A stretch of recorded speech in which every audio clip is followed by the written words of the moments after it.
Part 72. Infinity Throne. Author, by Yi Shueshi. Chapter 716. Chapter 709 The Soul Leaving the Body, 4,600 words, 23 more updates for the July monthly ticket. What is magic? This is Yilin's biggest concern. Cerberus has been appointed as Yilin's magic instructor. She is also very conscientious. Without any nonsense, Cerberus readily took an introductory textbook from the bookshelf and began to explain it to Yilin. Yilin has the foundation of magic and crystal pattern art, coupled with super high spiritual attributes. He has palace-level understanding ability, and he can understand it quickly. But when he understood, he sighed secretly, and finally understood why Bartholomew Dillon agreed so readily this morning. According to Cerberus, the so-called magic is indeed a mysterious science that can be learned. Magic is a phenomenon that transcends common sense. In other words, magic is taking something that can be done under common sense and using another non-common sense method to make it happen. In the terminology of magicians, there is also the concept of magic. Yilin became excited as soon as she heard this. Magicians use unconventional means to accomplish things that human beings can accomplish. That's magic. Just give a simple example. Make a fire. With modern technology, a lighter, a natural gas stove, or other ignition equipment can be easily completed. The magician does this without using modern technology. Doesn't this sound like taking off your pants and farting? Indeed. At least, that's what Urium sounds like. And things that are absolutely impossible for humans to accomplish are called magic. The concept of magic is something that neither humans nor magicians can accomplish. Speaking of magic, Yilin thought of the Supreme Mage again. The magic that the Supreme Mage uses is serious magic. But his magic, according to his theory, is indeed not something humans can accomplish. The Supreme Mage must communicate with the inhuman bosses in other planes and use their power to complete magic. It took a while for Yilin to understand the nature of magic literally. It's just a science. Well, sure enough, you have to believe in science. Yilin understands. In an instant, he once again acted as a great engineer, drawing inferences from one example and talking to Cerberus in the library. Cerberus and Yilin were chatting, and there was an inexplicable change in their eyes. For Cerberus, Yilin, an outsider who knew nothing about magic not long ago, had completed the introductory education of magic in less than an hour. This monster-level understanding made Cerberus suspicious several times. She wondered whether Yilin was a spy sent by Wandering Sea. But it's impossible. Magicians have a way of identifying each other. It was a unique smell that was almost impossible to hide. Times are progressing. The definitions of magic and magic are constantly changing subtly with the passage of time. Let's take lighting a fire as an example. In the ancient Stone Age, when humans had not yet mastered fire, making fire was a kind of magic. Because, in the eyes of primitive people at that time, this was something absolutely impossible for humans to accomplish. But now, it has become a magic. Another example is to destroy a mountain. In modern times, this kind of powerful magic was also regarded as magic. However, with the development of science and technology, the mysterious decline, human thermal weapons emerged endlessly, and even when nuclear bombs were invented, the pure destructive power was no longer magic. Category. This age. There are fewer and fewer things that can be called magic. After grasping the simple definition of magic. Of course, let's get to the point. I recognize your understanding. Cerberus sighed softly when he got to the point. She hesitated for a moment, but turned around and took off her clothes in front of Yilin. Yilin stared at it carefully. He would not be stupid enough to think that Cerberus suddenly had a fit and was lusting after his body. Sure enough, on Cerberus' exposed white back, a complex tattoo that almost filled the skin on his back caught Yilin's eyes. This is the magic seal. Magic is not a technique that one generation can thoroughly study and use freely. Magic is a technique and skill that generations of magicians use to pass on their research, understanding, and experience to the next generation. Knowledge. In addition, to become a magician, you must have excellent blood, excellent magic circuits in your body, and a huge knowledge reserve. These 3 points are indispensable. In a short period of time, you can even know what is you can't successfully get started with magic. Cerberus calmly put on his tuxedo, turned around, as if nothing happened, and poured a basin of cold water on Yulin. I don't know if it was Yulin's misunderstanding, but when Cerberus said this, there was a hint of sarcasm in his words. Yulin didn't mind either. He rubbed his palms, but his expression was unusually calm. It doesn't matter, even if you can't learn it, if you understand it, it might be helpful to find the treasure next. Cerberus' expression was stunned. She never thought that this despicable foreigner would be so concerned about that matter. Cerberus lowered his head, clenched his fists, and remained silent. Can I read all these books? Yulin asked, pointing to the vast sea of books. Can. Cerberus replied, but I remind you that every book has related magic set on it. I know that you have a space that can hide anything. But once any book is removed from the collection, disappearing in this world will alarm the clock tower. A way to prevent theft, haha, I understand.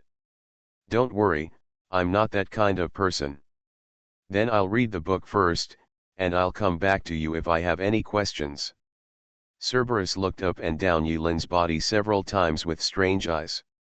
When he saw Yulin's sincere eyes, he left the place silently. After Cerberus left, the excitement that Yulin had suppressed for a long time finally appeared on her face. On the surface, this room is full of books. But in Yulin's eyes, these are all precious knowledge, treasures whose value cannot be measured by any goods. I'm on fire.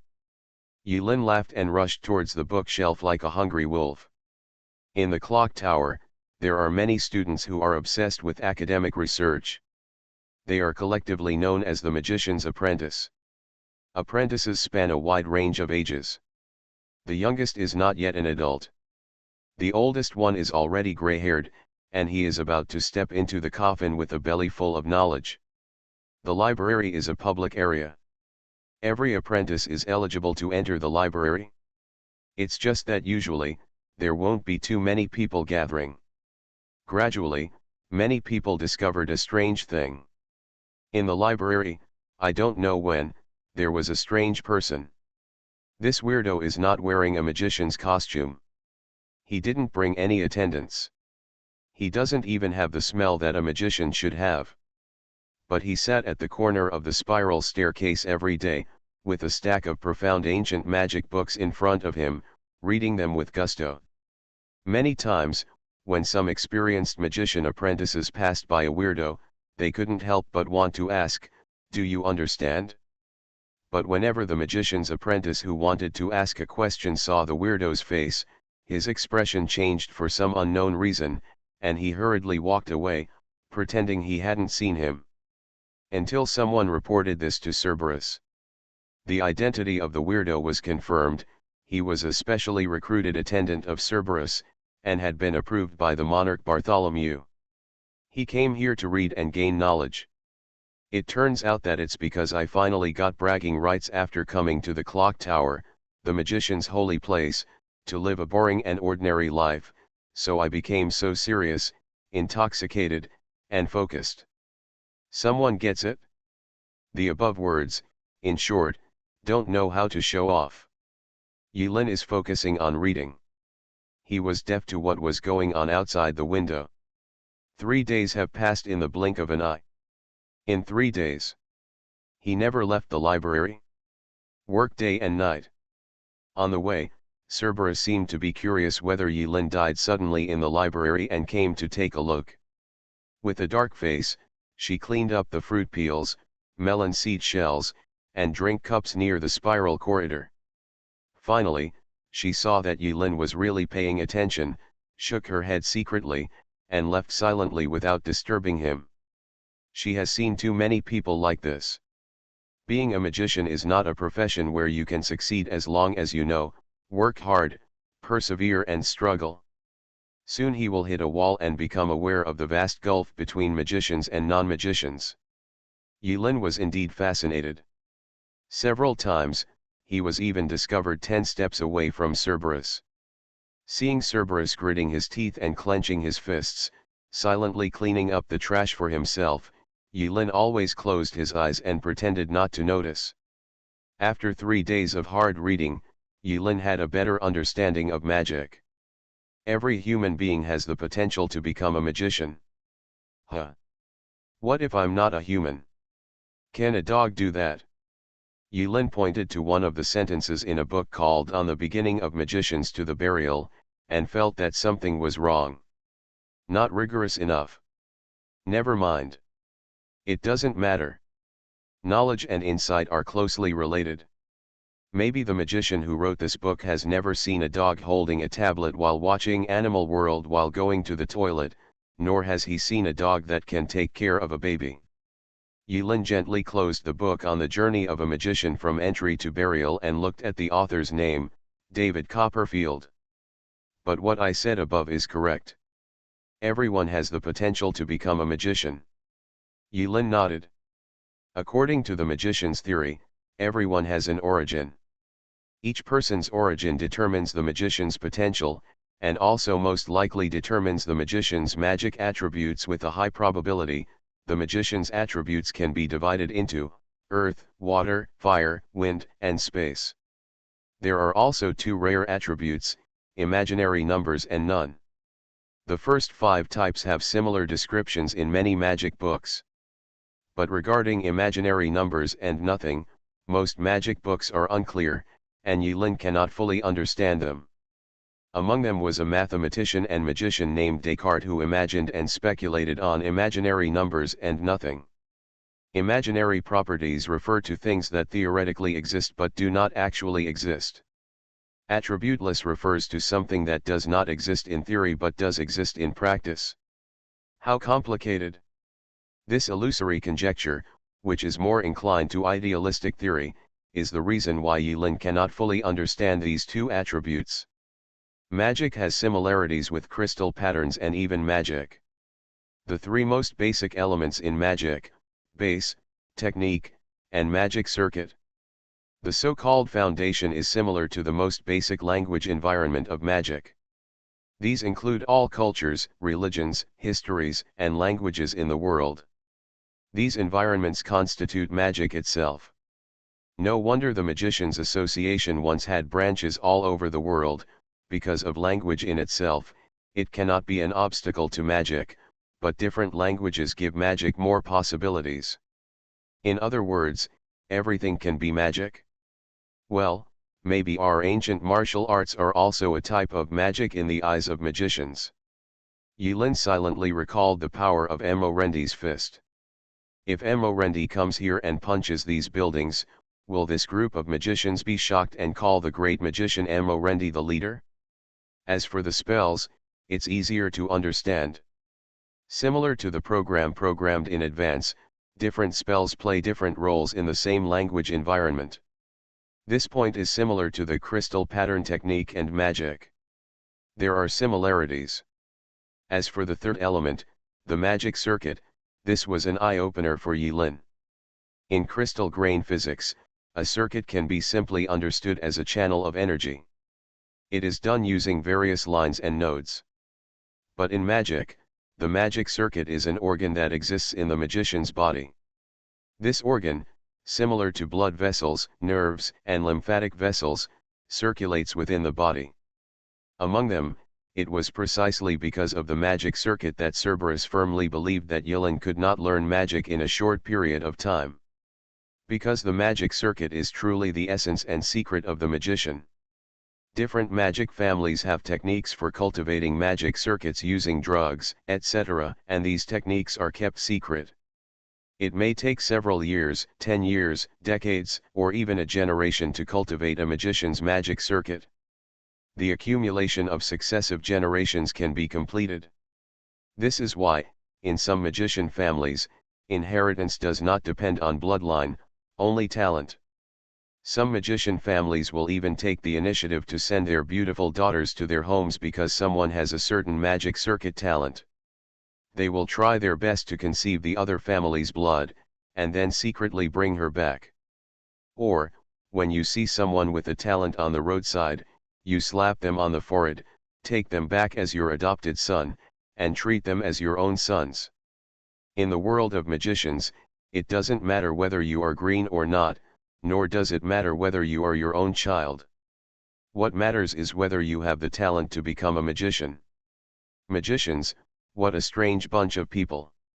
Even if the bloodline cannot be passed on, she must find a way to pass on the knowledge. It is difficult for Yilin to understand this almost pathological persistence. What is it that has attracted countless magicians, and for more than 2,000 years, they have been like moths to a flame, asking for help 100 times. The fourth night. Being highly concentrated for 72 hours straight, even Yilin was a little overwhelmed. Yilin yawned. It was already late at night. He leaned on the fence of the spiral staircase and closed his eyes to take a nap. He has been immersed in the vast ocean of knowledge and cannot extricate himself. Although Yilin could not master magic as a subject and technology, he used it to open a new door. The limitations of magic are even more outrageous than the crystal pattern technique, but Yilin vaguely seems to have grasped some kind of pattern. Yilin had a hunch that as long as he could fully understand the true meaning of magic, the completion of his free method would be further advanced. Yilin's free method was born out of crystal pattern science and advanced from magic. However, the theory involved was limited by Yilin's knowledge and could not be completely completed. This is perhaps the most important reason why Yilin's freedom method has not yet been evaluated as an enhancement. Because of this free method itself, Lian Yilin still has doubts about it. How can it be recognized by the tower if it is only half understood? There's not enough time. Yilin rubbed his eyes and took out another interesting book from the bookshelf. Yo! It's so thick. New edition of astronomy. The author is Bartholomew G. Dillon, Lord Bartholomew. That kid. Isn't he in charge of the All Basics department? Yilin was curious and opened the obscure heavenly book. As she watched, Yilin's eyelids began to tremble. Tired, difficult to understand, boring, and various reasons made Yilin take a nap. Correct. While taking a nap, Yilin suddenly remembered a kind of magic. A kind of magic that he has mastered for a long time but has never had the chance to use on himself. Give it a try. Yilin took out more than 50 heavenly books that he had read but failed to understand in one breath, selected the most boring and difficult page among them, and spread them out step by step on the stairs. After completing this feat, Yilin nodded with satisfaction, and when no one was around, he put on the apprentice ring on his index finger and middle finger. Circles of magic texture appeared on her wrist, and then Yilin slapped her chest hard. Men, you have to be tough on yourself. Bang! Before my eyes, the world came to a standstill. Out-of-body experience. Infinity Throne. Author, by Yi Shueshi. Chapter 717. As everyone knows. With her soul out of body, Yilin was in a mental state. Mental state is a special state. Outside time almost stands still. The brain's operating speed breaks away from the limitations of the body and reaches its true limit. It's the same principle as overclocking a computer's CPU. In a mental state, Yilin reads, understands, and deduces, and time flies by. Reading 100 books at the same time, even just one page, is impossible under normal circumstances. At least, humans shouldn't. But Yilin still finished it. Thank you, mage. Yilin didn't know whether the mage successfully returned to his own world after leaving Gugu Town, or whether he had died. But until she saw the Supreme Mage lying dead on the street, Yilin reluctantly lived as the Supreme Mage for the time being. And be grateful. In a mental state, Yulin can see 10 lines at a time. When Yulin finished reading hundreds of different pages of the book, a huge slurp came from the butt of the body in front of her, and Yulin opened her eyes again. All around, time returned to its normal flow again. Yulin glanced at the clock set up in the library. It only took Yulin 5 minutes to read the 100 pages of the magic book. In just 5 minutes, it took 4/5 of Yulin's spiritual energy to maintain her mental state. Oh, now it's mana. You know, Yulin's psychic energy is famously abundant.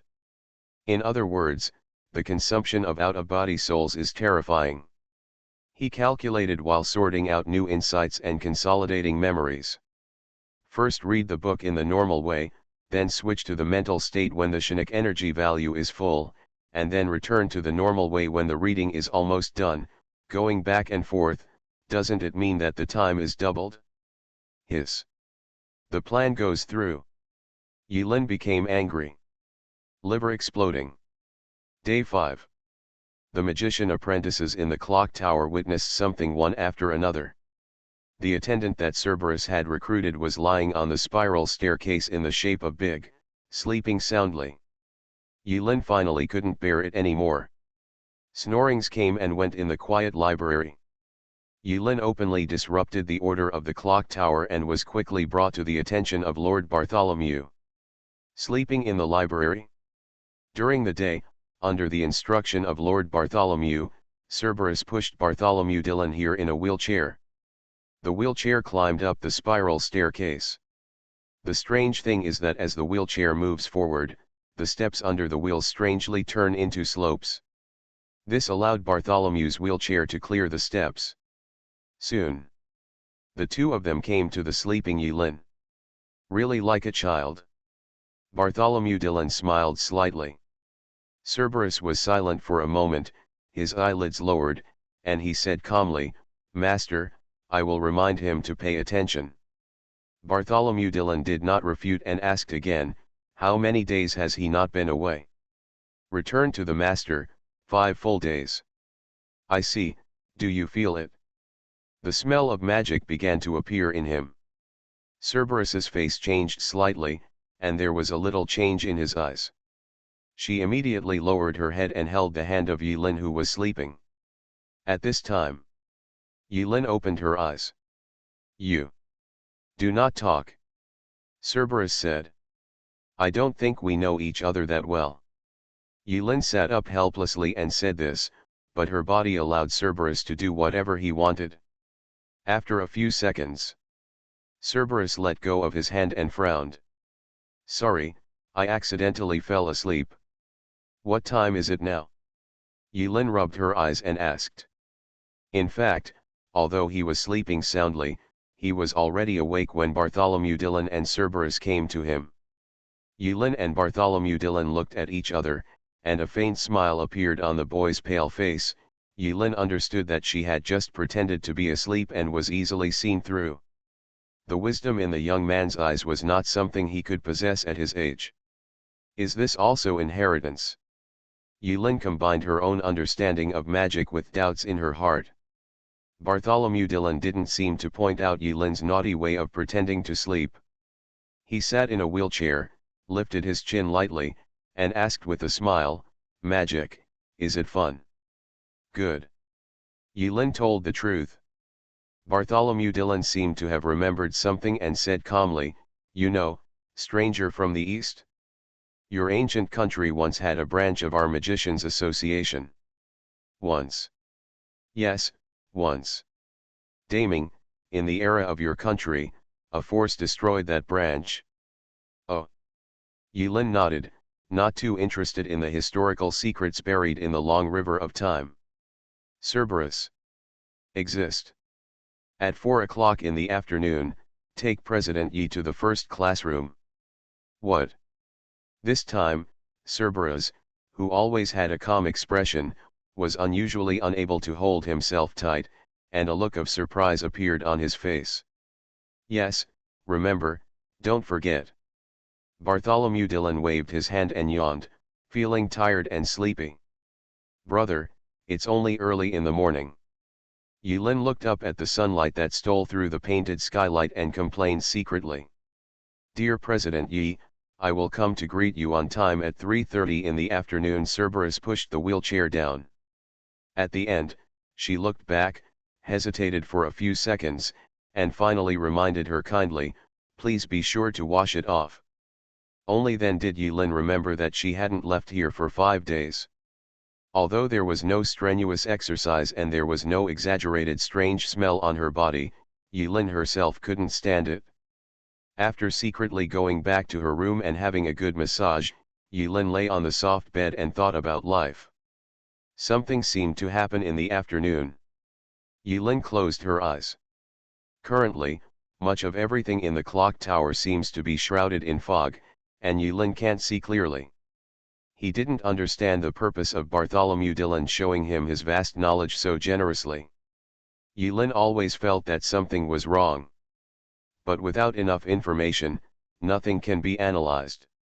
Regarding the entrustment of the prototype Noble Phantasm, Bartholomew Dillon did not mention it, and Yulin pretended that she had forgotten it. "Speaking of which, I haven't seen Myrian for several days. She won't go around killing people when she gets anxious, right?" After this short period of getting along, Yulin classified Miriam into the same category as Xiao Wu. If you are happy, you will draw your sword; if you are unhappy, you will draw your sword; if you disagree, you will draw your sword. In short, either he is drawing his sword, or he is about to draw his sword. It's probably like this: simple, easy to understand and dangerous. Speaking of which, it's been a while since I left the Tower of Death server. After counting, it seems that the next door trial is imminent. Yulin frowned and quietly thought about things in the guild. It doesn't matter, every member's information is listed. Yulin trusted Emily to arrange the team formation for the gate trial. I remember that even Molly, who was not an apostle, was still in the order camp. For a long time, she replaced the dead Morendi and became the spiritual pillar of the few survivors. No problem. What's more, the current Apocalypse Guild is no longer what it used to be. There are so many talents, no matter how they are paired together, they can make a difference. Correct. Thinking of the door trial, Yulin straightened her back on the bed and sat up straight in an instant. He moved his fingers downward, trying to open the door. Sure enough, it failed. The door to the Tower of Death server cannot be opened here.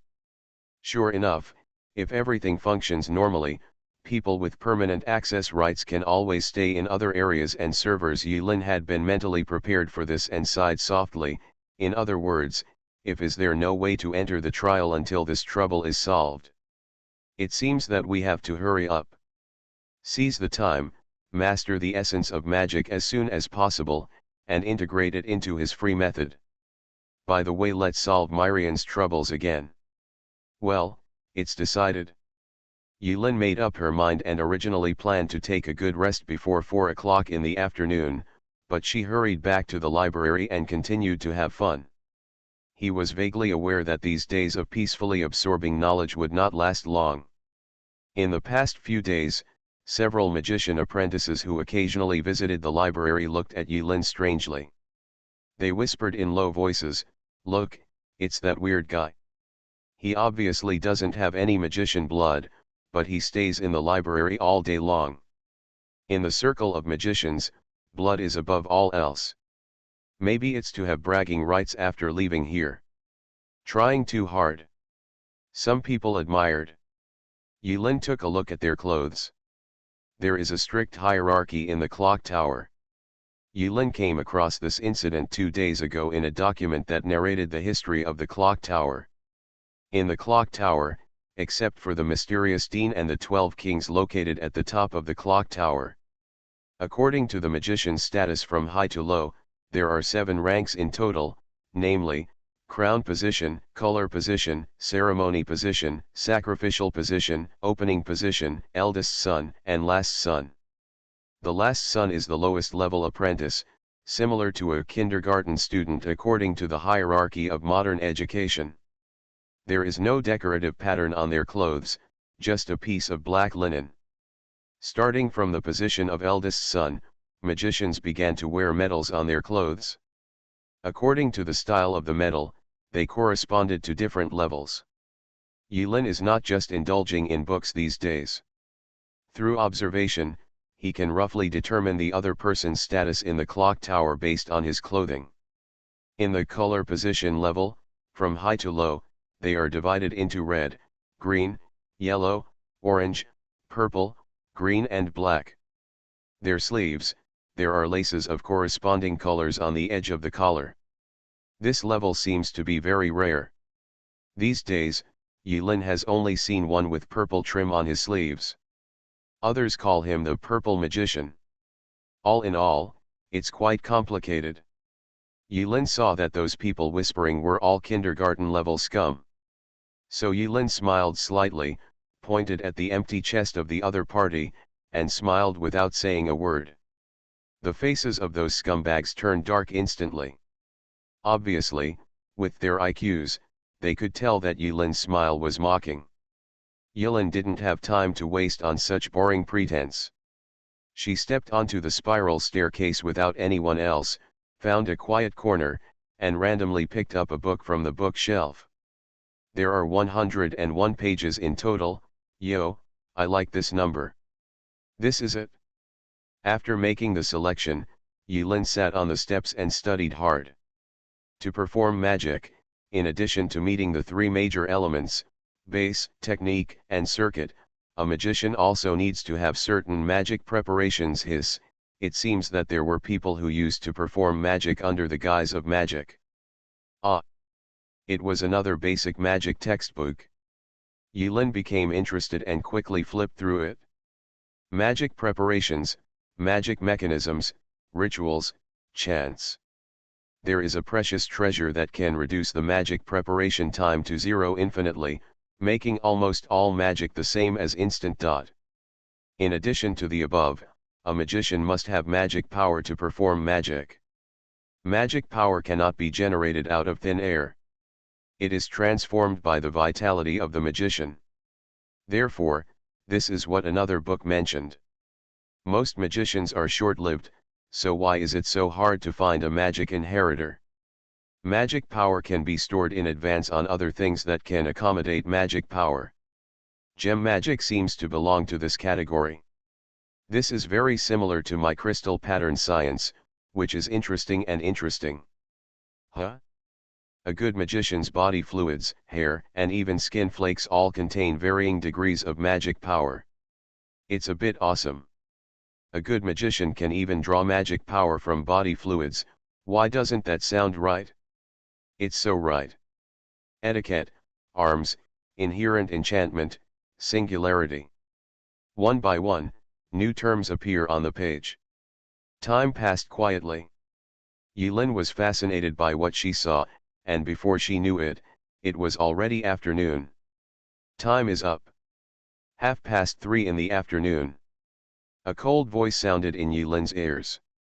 Yulin raised her head and met Cerbera's dark face. No, there's still half an hour. Yulin closed the book and just finished reading page 101. The time was just right, and Yulin was satisfied. Along the way, Cerbera seemed a little angry. Yulin followed Cerbera silently, and soon he noticed that something was wrong with Cerbera's mood. He was walking with a breath of wind, and his hips were much wider than usual. Couldn't you have been waiting at the door of my room for a long time? Yulin asked tentatively.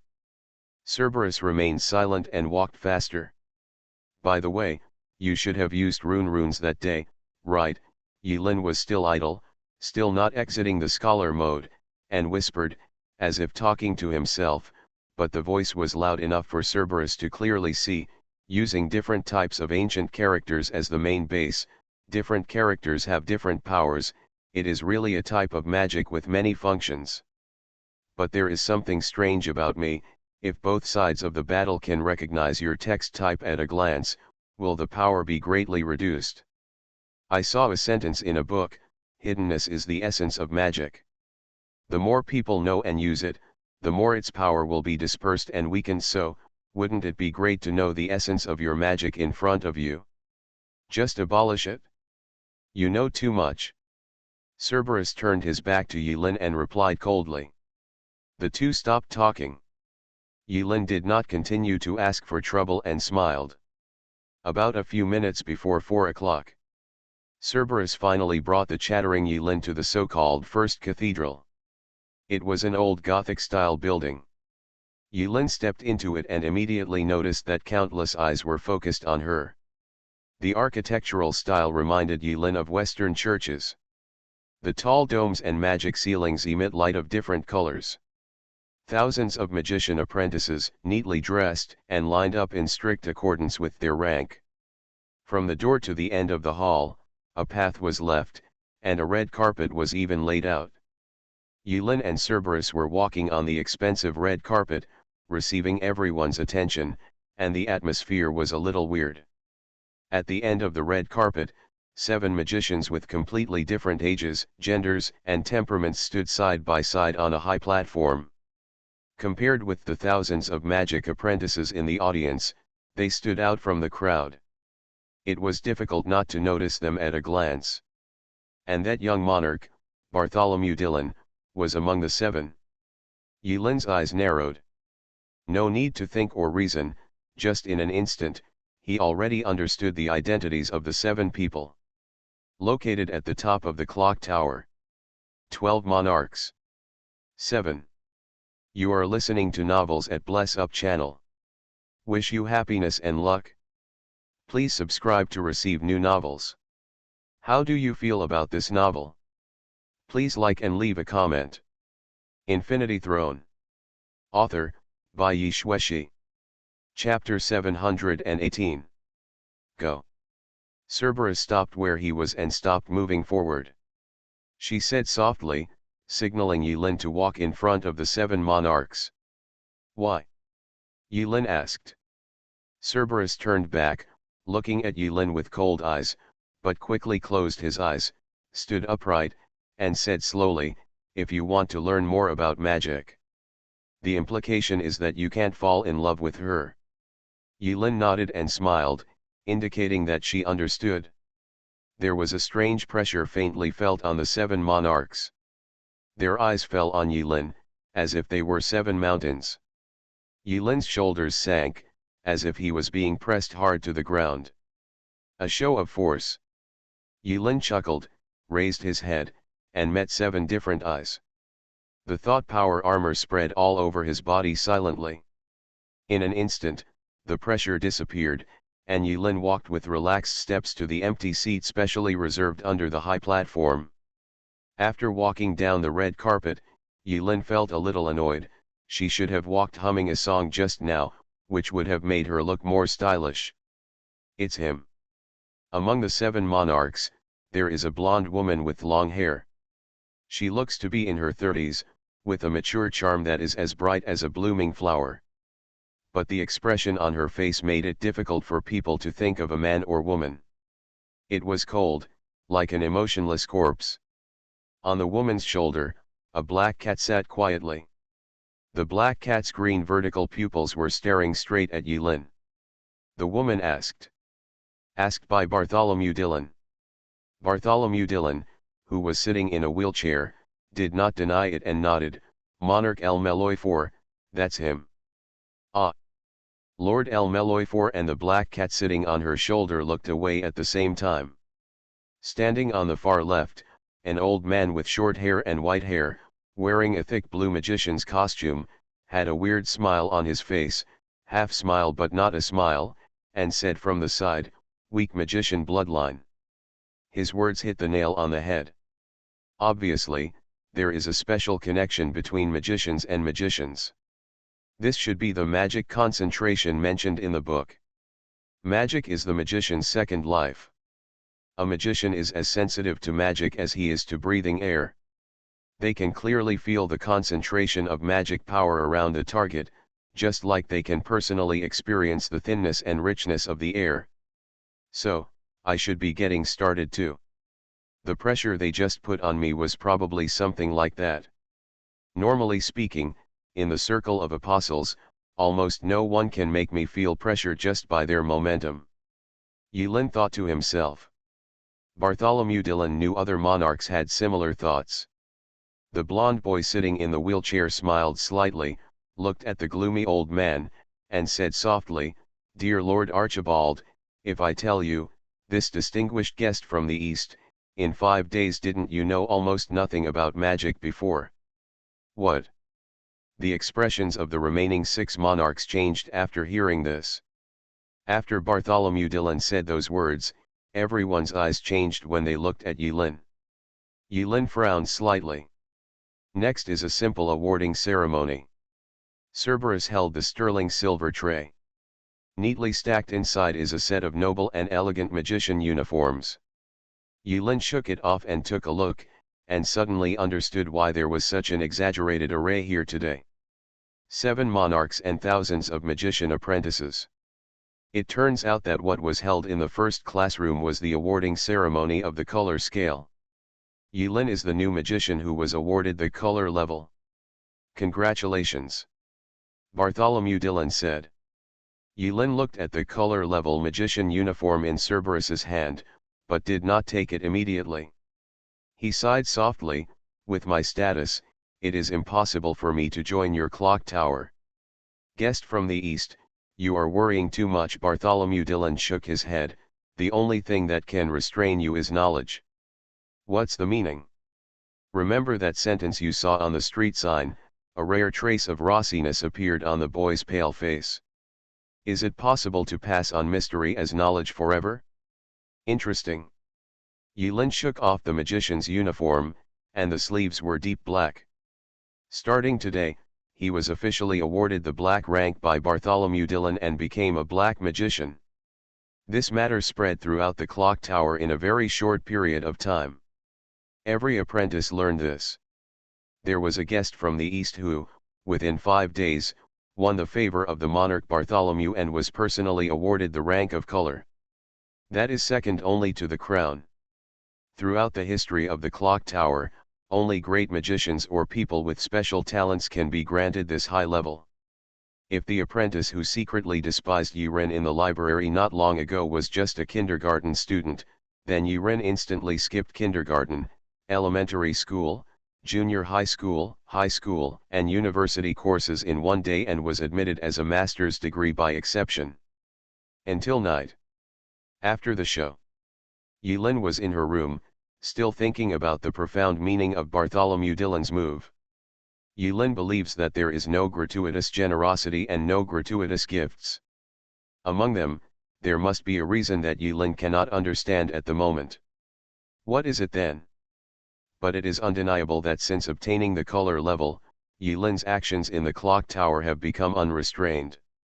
He can swagger into every classroom as the black magician. Even when Yulin was walking on the road, there were cute schoolgirls who came up to ask for advice. Some bold schoolgirls even made excessive demands to go back to their rooms for in-depth academic discussions. Yulin worked hard to reject many well-meaning invitations. Half a month later, Yulin was walking on the road and met Gu Tianqing. After not seeing each other for a while, Gu Tianqing didn't seem to have changed much. "My respected president, you are doing well now." Gu Tianqing looked at Yulin's stylish magician uniform and smiled. "Just average." Yulin responded with a smile. The two stopped for a brief exchange. Gu Tianqing did not hide his whereabouts during this period.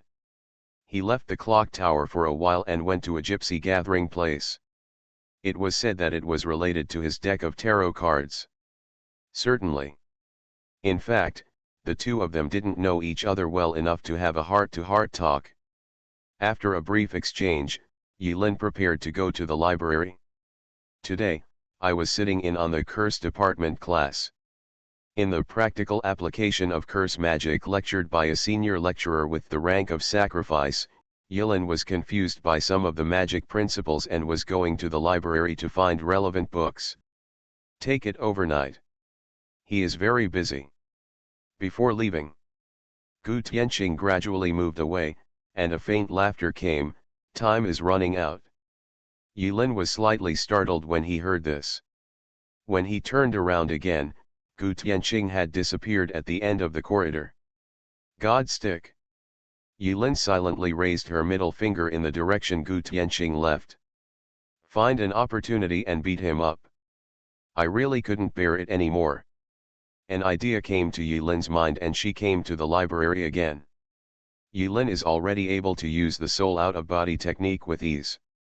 Habitually placing hundreds of books on the stairs, spread out layer by layer, Yulin patted her chest again to become mentally alert. In the library, there are fewer and fewer books that Yulin can focus on reading. There are similarities in the theories in many books, and some books even have contradictory theories. During this period of study, Yulin gradually formed her own understanding of magic. In the eyes of many people, this black magician who was admitted under special circumstances is a complete weirdo. Yulin has always been silently observing in class, never speaking, and no one has ever witnessed this new black magician perform even a simple magic trick with his own hands. Someone once inadvertently witnessed Yulin holding on to the lecturer after class, asking tricky questions, chatting with the lecturer, and running away with the lecturer sweating profusely. If anyone else dared to ask such blind questions, the lecturer would just give him a cold look and ignore him. But it happened that this was the color magician personally awarded by that monarch, Bartholomew, and every lecturer did not dare to neglect it. Later, as soon as many lecturers saw Yulin, a weirdo, appeared in class, and there were only a few minutes left before the end of get out of class, they found various reasons to leave early, never letting Yulin get the slightest chance. This also made Yulin extremely depressed. Those lecturers seem to be getting more and more slippery lately. You can't just sneak into someone else's room in the dead of night, right? This doesn't seem to be a good idea. Time flies. Another half-month passed for Yulin. In the past half-month, Yulin has almost been in seclusion. This day, after sunset, Yulin sat high up on the spiral staircase. He stuffed one of the astronomy-related books back on the bookshelf. It's been more than a month since we arrived at the clock tower. During this period of time, Yulin was like a dry sponge, frantically absorbing all kinds of knowledge. With the support of extraordinary mental attributes and the method of soul out of body, Yulin almost spent a month to complete what others could learn in several years. But, compared with the monarch's knowledge, it is still far behind. But Yulin thinks this is not important. Because his purpose here is not to become a great magician. Magic is an ancient and unfamiliar technology. But this technology has too many limitations. A magician needs to be in a basic that he is familiar with in order to exert his greatest power. In a different environment, the ability will be greatly weakened. However, magic has a long history and has already formed a complete and rich set of theories. What Yulin is currently doing is to learn the essence of this theory, and then integrate it to perfect his own free method. Self-dharma, unrestrained and free, has the ability to exert terrifying power no matter where, when, or where, without any medium. Yulin vaguely felt that she seemed to have touched a certain threshold. But for a while, he couldn't tell. Magic is not so much playing with knowledge as it is bending the rules in a way that is different from common sense. Rule. Yulin lowered his head, put on the hanging ring, and focused on the space in front of him. He moved his hands out of thin air in front of him, as if holding an invisible ball. Don't get me wrong, Yulin is not rubbing the annihilation ball at the moment, but something more ethereal. Crystal patterns, magic, and related theories flashed through Yulin's mind. Deep pain began to emanate from the brain. The wail of brain cells reached my ears. The functioning of the brain is beyond imagination. Yulin's whole body felt hot, and her spiritual power was rapidly passing away at a terrifying speed. I don't know how long it took. Yulin forgot where she was. He forgot he was in the library. Forgot the passage of time. All his attention was focused on his palms, as if he was trying to carve out a wonderful future. Boom. Sudden. Yulin felt a sharp pain coming from the back of her head. It seemed like it exploded. The next second, a terrifying brute force drove Yulin's face directly to the bookshelf. Yulin momentarily had the illusion of being hit on the back of the head by a truck. Next to Miriam, who had a serious expression, slowly lowered her hand and breathed a sigh of relief. Yulin's ears were ringing and she got up from the scattered books in embarrassment. The sharp pain in the back of her head made Yulin feel as if she had been stabbed, and the pain was excruciating. There was heat in his nostrils. Yulin touched it and hissed, his nose bleed. Yulin covered the back of her head with one hand and her nose with the other. She turned her head expressionlessly and stared at Miriam, who was wearing a long skirt and had an innocent expression. She almost squeezed out 3 words through her teeth, "Are you sick?" Fortunately, Yulin had a moment where she mistakenly thought that something was wrong with her rubbing, which made her brain go crazy, so she felt such discomfort as numbness and pain. It turns out not to be. It was Miriam who suddenly ran out and slapped him onto the bookshelf. However, Miriam's face did not show any sense of guilt for having done something wrong. Instead, he held his head high and said confidently, "You are sick. I've tolerated you for a long time." Yulin knew that this conversation could no longer continue. So he silently took out redemption and destruction from the storage space and began to calculate what ability he should use to minimize the damage to the clock tower. "You were smoking here just now." Miriam pointed hard at the position of the Tianling guy, using herself to indicate Yulin's strangeness just now. "I thought you were sick, so I came to save you." Yulin was startled when he heard this. 3 minutes later, under Miriam's clumsy explanation, Yulin finally understood what had just happened. To put it simply, there was smoke coming out of his head just now. Miriam wanted to help, but she doesn't understand. So she used the most direct and brutal method. That's why Yulin was slapped onto the bookshelf and given some blood. Yulin rubbed the sore bridge of his nose and the back of his head. Although he had a special constitution and the bleeding had stopped long ago, Miriam's strength was not limited, and Yulin felt a pain in the back of her head, which has not eased until now. Can smoke still emit from a person's head?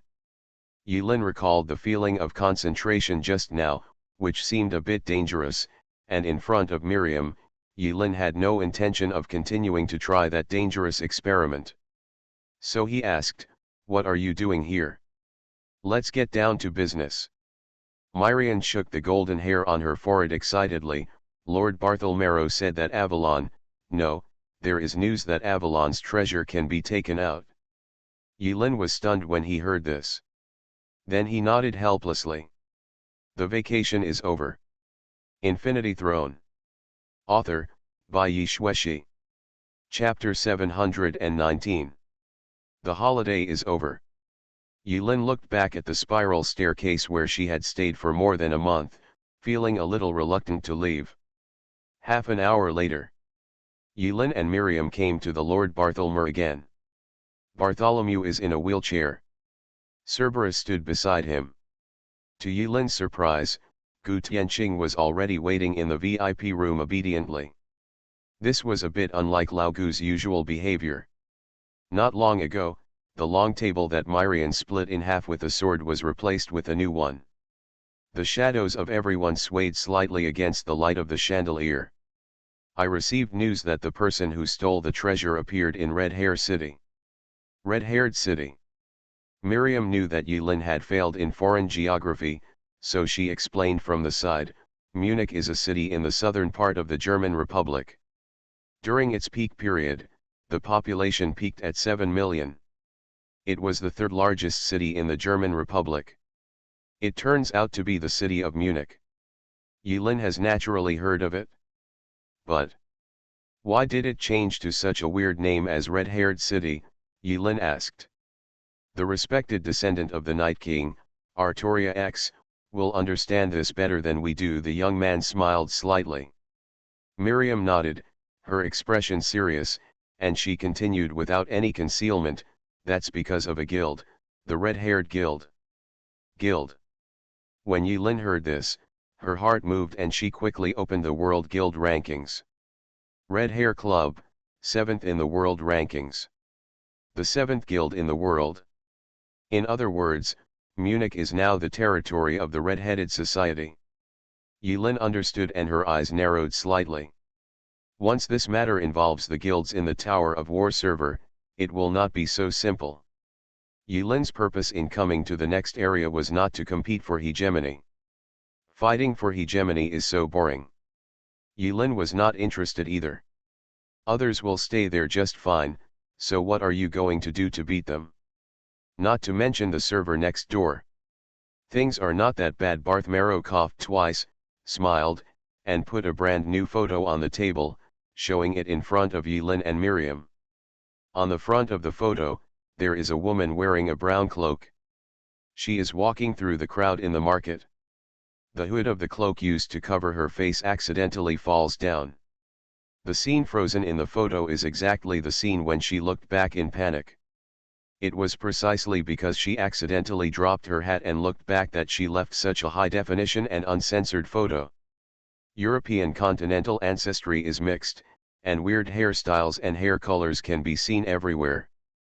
But when Yilin saw the photo for the first time, her attention was still focused on the other person's hair color. She has long hair as white as snow, and her face has the characteristics of both Eastern and Western people, making her look like a mixed race who has perfectly inherited the advantages of both. To be honest, Yilin likes the setting of a white-haired woman. She's a beauty. Gu Tianqing added on the side. Yilin picked at the dead skin on her forehead. Although he also knew that it was not good to judge people by their appearance, the first impression that the white-haired girl in the photo gave Yilin did not look like a bad person who could sneak into the clock tower and steal things. This thought just flashed through Yilin's mind. Yilin raised his head again, looked at Bartholomew Dillon, and asked, "Are you sure she stole your big treasure?" Cerberus stood beside Bartholomew Dillon, his eyelids were lowered, and his voice was neither happy nor sad. He interrupted and reminded, "It's us, Mr. Yilin. Don't forget, you are two now. A black magician in the clock tower." Without further delay Bartholomew Dillon said, "They will tell you the details of the target on the way. Please ask Mr. Yilin, the black magician, to leave for Munich as soon as possible." After Bartholomew Dillon finished speaking, he looked extremely tired. He stretched out his pale hand to cover his mouth and yawned lazily. Logically speaking, Yilin is just a magician of the color level. As one of the 12 monarchs, Bartholomew Dillon does not need to be so polite in his words. But in addition to this identity, Yilin's other identity is that of the president of the world's #1 guild.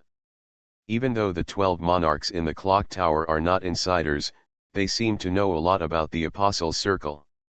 It seems that they also understand what Yilin's identity as the leader of the world's #1 guild means.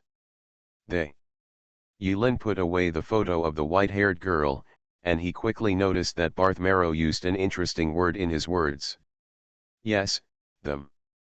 Bartholomew Dillon said, clapped his hands, and a short woman in a crisp suit walked out from behind the door. The woman who walked out from behind the door was estimated to be only 16 or 17 years old, and her facial features were still childlike. She has long, silky brown hair that is tied into a bundle on the back of her head and reaches her waist. The ordinary chest was smooth and flat, with no ups and downs. I don't know if it was because of the use of equipment such as belts, or if it wasn't because of her long hair and facial features. It would be easy for people to misunderstand her as a little brother. Behind the woman, she was carrying a black leather case that was more than 1 meter long. It looked quite heavy, and she didn't know what was inside. "Griffin and Cerberus, they will be with you on this journey," Barthmero explained softly. 20 minutes later, Myrian, Yilin, Cerberus, Griffin, and Gu Tianqing left the clock tower and headed south. After they left, Bartholomew Dillon took out a magic crystal ball. In the crystal ball, a scene of a group of 5 people, riding their own vehicles, along the national highway, away from the clock tower, was played. After a while, the 5 people drifted away and disappeared from the screen. Meow. Right now, in the quiet VIP room, a chilling cat meowing sounded for no reason. Da-da-da. A graceful and luxurious woman, with a black cat sitting on her shoulder, appeared here wearing high heels at some point. Lord MaleProtagonist. Barth Marrow snapped his fingers, and the magic crystal ball suddenly went out. He pushed the wheelchair without expression, rotated 180 degrees, turned around and stared at the uninvited MaleProtagonist, his eyes slightly narrowed, looking at the black cat on the woman's shoulder. It's time for your alchemy doll to learn to knock on doors. Meow. The black cat's cold vertical pupils looked bright under the dim light. Do you think it's him? At this time, the expressionless woman asked in a tone without any emotion. Although it was a woman who spoke. But Bartholomew Dillon's eyes were focused on the black cat from beginning to end. In the clock tower, only a handful of people know that the so-called monarch MaleProtagonist is actually the black cat. The beautiful woman is just a magic alchemy doll controlled by the monarch MaleProtagonist. On the surface, it looks the same as a real person. The black cat squatted on the woman's shoulder, stretched out its pink tongue, and gently licked the messy hair on its paws. Bartholomew Dillon looked at the black cat pretending to be innocent and closed his eyes. There is something about that guest from the east that I cannot see through. The woman spoke again. They come from the tower, and the existence of them is the mystery itself. Bartholomew Dillon said, I know. In the clock tower, in the past 10 years, so many magicians have tried, but none of them can adapt to the level. Why do you think that an Oriental who has only been exposed to magic for a month can surpass so many magicians who have passed down the family tradition, a magician with blood and complete knowledge? The woman under the black cat seat asked again. Bartholomew Dillon was silent for a long time. Meow. The black cat called again. It seemed to be urging. Barth Marrow then slowly said, Please wait and see, Lord MaleProtagonist.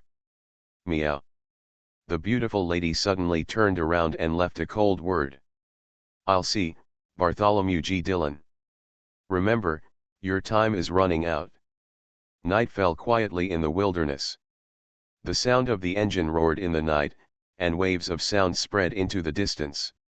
Amidst the undulating sound of the engine, there is a faint sound of horse hooves and jets. Yulin and his party of 5 all have their own means of transportation. Dark night mode. Yulin felt a little embarrassed. Nightmare is too noisy.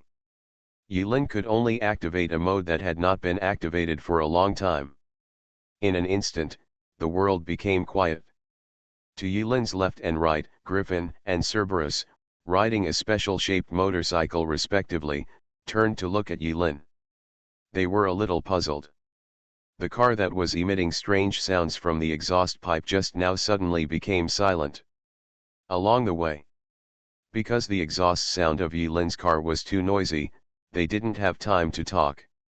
Starting from London, when it was dark, they were now approaching the English Channel. Have a rest here tonight. The new Griffin also has a personality problem. He is the kind of person who is ruthless and doesn't talk much. When passing by an abandoned village with no one, he stopped and made a decision on his own. Yulin and Miriam looked at each other. There seems to be some reason. Miriam nodded. The people who originally lived in the village have long since moved elsewhere, leaving only empty houses. Yulin put away Nightmare. Nightmare was still a little unfinished and took a few breaths of protest before leaving. Griffin and Cerberus are not apostles, so transportation is not that convenient. They hid 2 motorcycles near private houses, turned off the engines and lights, and hid their whereabouts. The circuit to the village has long been damaged, and the village houses are dark. Yulin picked up some wood from everywhere and lit a simple bonfire. I'm going to go find some food. Yulin said and left alone.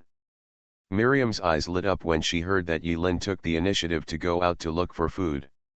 She sat quietly by the campfire, like a good child.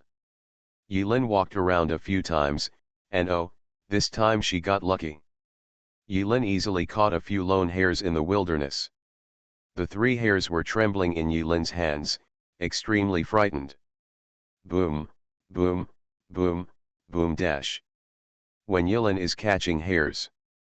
On the road in the distance, several armored vehicles with particularly noisy engines were speeding past. On the armored vehicle, there seemed to be people holding torches and shouting something. Yilin squinted her eyes for a while and saw that those speeding armored vehicles were not heading towards the village where they settled. After Yilin confirmed the matter, she carried 3 trembling little hares, hid in the darkness, and quietly returned to the uninhabited village. When she returned to the house, Yilin couldn't help but laugh.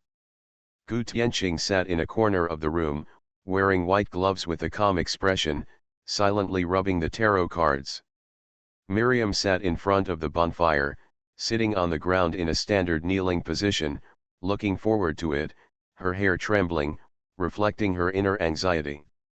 Griffin was still carrying the long black leather bag and stood beside him, expressionless and motionless. The relationship between Cerberus and Griffin is somewhat intriguing. They are both subordinates of the monarch Bartholomew, but they are separated by a full 2 meters. With just one glance, Yilin could clearly understand the situation inside the house. He smiled without revealing the weirdness. He found a basin of water, took out a set of chef's utensils from the storage space, and skillfully bled, removed hair, skinned, cut into pieces, and washed.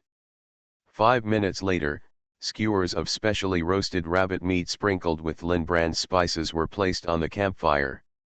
Miriam's eyes had long been inseparable, staring directly at the sizzling rabbit meat on the fork, wiping her lips from time to time. While waiting for dinner, Yilin felt that the atmosphere in the room was too quiet, so he could only take the opportunity to break the silence and asked, "Does the woman in the photo have any information I should know?" Cerberus raised his head, glanced from Griffin, and finally landed on Yilin, and replied, "She is Thesha von Einsborn." Einsborn. Miriam, who was sitting by the campfire and observing the whole barbecue process intently, struggled to look away from the barbecue, a trace of doubt flashing in her blue eyes. She seemed to have heard this name somewhere. Cerberus lowered his head, staring at the bonfire without moving, and continued, "She comes from an ancient magic family. Once upon a time, Thesha von Einsborn was also an outstanding magician in the clock tower. Division." Yilin smiled, not surprising, maybe only a magician knows the value of that thing. If I guessed right, she later became an apostle. Cerberus was silent for a few seconds, but answered the question incorrectly, "She has always been." Just when Cerberus was about to say something, Griffin, who had been leaning against the wall, carrying a leather bag, closing his eyes and keeping silent, suddenly stared and interrupted Cerberus with a cold voice, "She is a despicable thief, dear black magician, you only need to know this. Her magic skills are far beyond your understanding, so Lord Barthmarrow sent me and Cerberus to assist you." Ah! A strange smile appeared on Yilin's lips. "The barbecue is ready, let's eat." Yilin handed the barbecue skewered on the spit to everyone. "You have a share too." Yilin looked at Gu Tianqing, who was playing cards in the corner. While eating in silence, Yilin silently wrote down the name Thesha von Einsborn, which was so long and difficult to pronounce. "I'm not welcome." Miriam was really not polite. She grabbed a bunch with one hand, moved gracefully, and sat down to eat. But the rabbit meat skewered on the spit disappeared very quickly, and fell into Miriam's belly in the blink of an eye. He is indeed an extraordinary close combat apostle, his movements are as fast as lightning, which is dizzying for everyone. A simple dinner ended. While tidying up, Yilin suddenly remembered something and mentioned that when he was catching hares, he saw several armored vehicles racing recklessly on the road. That's a roadie. Cerberus explained, similarly, they are also your kind. They specialize in wandering in the wilderness, robbing the apostles who pass by, and forcing them to hand over props and war points. Our identities are somewhat sensitive, and once they are found, it is likely to cause conflict. Yilin thought for a while and smiled. I think they are worried about more than just the same kind of people. Yilin pointed to the direction where the two motorcycles were hidden. The things produced by your clock tower should also be within the scope of their plunder. In here. Cerberus did not refute, but nodded. Yes, road bandits are a group of desperados. Is it so tough? Yilin sighed softly. I am beginning to understand why the population growth rate in foreign countries is so well controlled. Asking for a monthly ticket. Infinity Throne. Author, by Yi Shueshi. Chapter 720. Myrian briefly mentioned the situation in the Tower of War server. It's similar to the Tower of Death server where Yilin is. Myrian's Knights Alliance can firmly occupy the first place in the regional server and the second place in the world, largely because the Knights Alliance is the only guild in the world with an official headquarters. A formal guild residence is very important for the guild's ranking. This is also the reason why countless ambitious senior apostles flock to guild resident token. In addition, Yilin speculated that there should be many treasures in Myrian's Knight Alliance guild warehouse. If it weren't for the legendary items, the probability of dropping them would be so low that it would make people cry. Yilin really doubted whether Miriam owned a legendary item. At the current stage, the advantages brought by a legendary item can be said to be overwhelming. Except for the Knights League. There are many forces worth noting in the Tower of War server. Among them, Wandering Sea, a guild composed mostly of magician apostles, firmly occupies the second place in the district server. Even on the world rankings, it ranks third. By the way, after a period of turmoil, the rankings of the top 5 guilds in the current Guild World rankings have stabilized, with almost no changes. The top 5 giant guilds in the world are 1 Apocalypse, Tower of Death. 2 Knights Alliance, Tower of War. 3 Wandering Sea, Tower of War. 4 Temple of the Gods, Tower of Conquest. 5 Guagua Tribe, Tower of Famine. 2 of the top 5 guilds are War Tower, which shows that the background of the War Tower server is very terrifying. The desperados who call themselves road bandits wandering along the coast of the English Channel do not have a fixed guild. They are an idle force formed spontaneously by a group of crazy apostles. There are many abandoned cargo ships parked near the English Channel ports. These cargo ships have been modified by the road bandits and are now mainly used to cross the English Channel. Late at night, 5 people gathered around a campfire to discuss how to cross the sea tomorrow. Isn't it possible to kill him by force? Yilin asked. He feels that there is nothing to discuss, and his simple, brutal, and direct approach is always welcome. Not recommended. Cerberus shook his head and said, many of them are what you call seniors with weird abilities. Forcibly crossing the sea will increase trouble. Actually, with the strength of your clock tower, it's not a problem to wipe them all out, right? Yilin was curious. Humph. Griffin, who was silent on the side, snorted coldly. The road bandits have already formed a fixed circle. Those damn gangsters have footprints all over England. Once they are completely offended, they will be punished for the clock. The tower causes endless trouble. Understood. Yilin looked at Cerberus and Griffin, who were wearing men's suits. No wonder these 2 guys traveled in casual clothes to prevent the road bandits from recognizing them as people from the clock tower. In other words, even magic cannot be used at will. As for the reason, Yilin thought about it for a while and soon figured it out. The clock tower family has a great business, and its base camp is just outside London. It can't be moved even if it wants to be moved. The road bandits are a group of homeless desperados. They are not afraid of the strong but the lifeless ones. If they really break up with these road bandits, the clock tower will not be able to live in peace. Moreover, the clock tower is now in a hostile state with hesitancy. Hesitancy firmly occupies the third position in the World Guild rankings, which shows that its strength is not weak. The clock tower put more thought into preventing hesitancy from causing trouble. If it offended all the road bandits all over England, it would undoubtedly face a situation where it would be attacked from both sides. It seems that the situation of the clock tower is not easy either. No wonder Lord Bartholomew Dillon would entrust the pursuit of treasures to three outsiders, Myrian, Yulin, and Gu Tianqing. Huh? Is this the reason why Barth Marrow granted me the rank of color level? Now I am considered half a magician, not an outsider, but an insider. A strange thought flashed through Yulin's mind. I have an idea, Cerberus said. Oh? Tell me.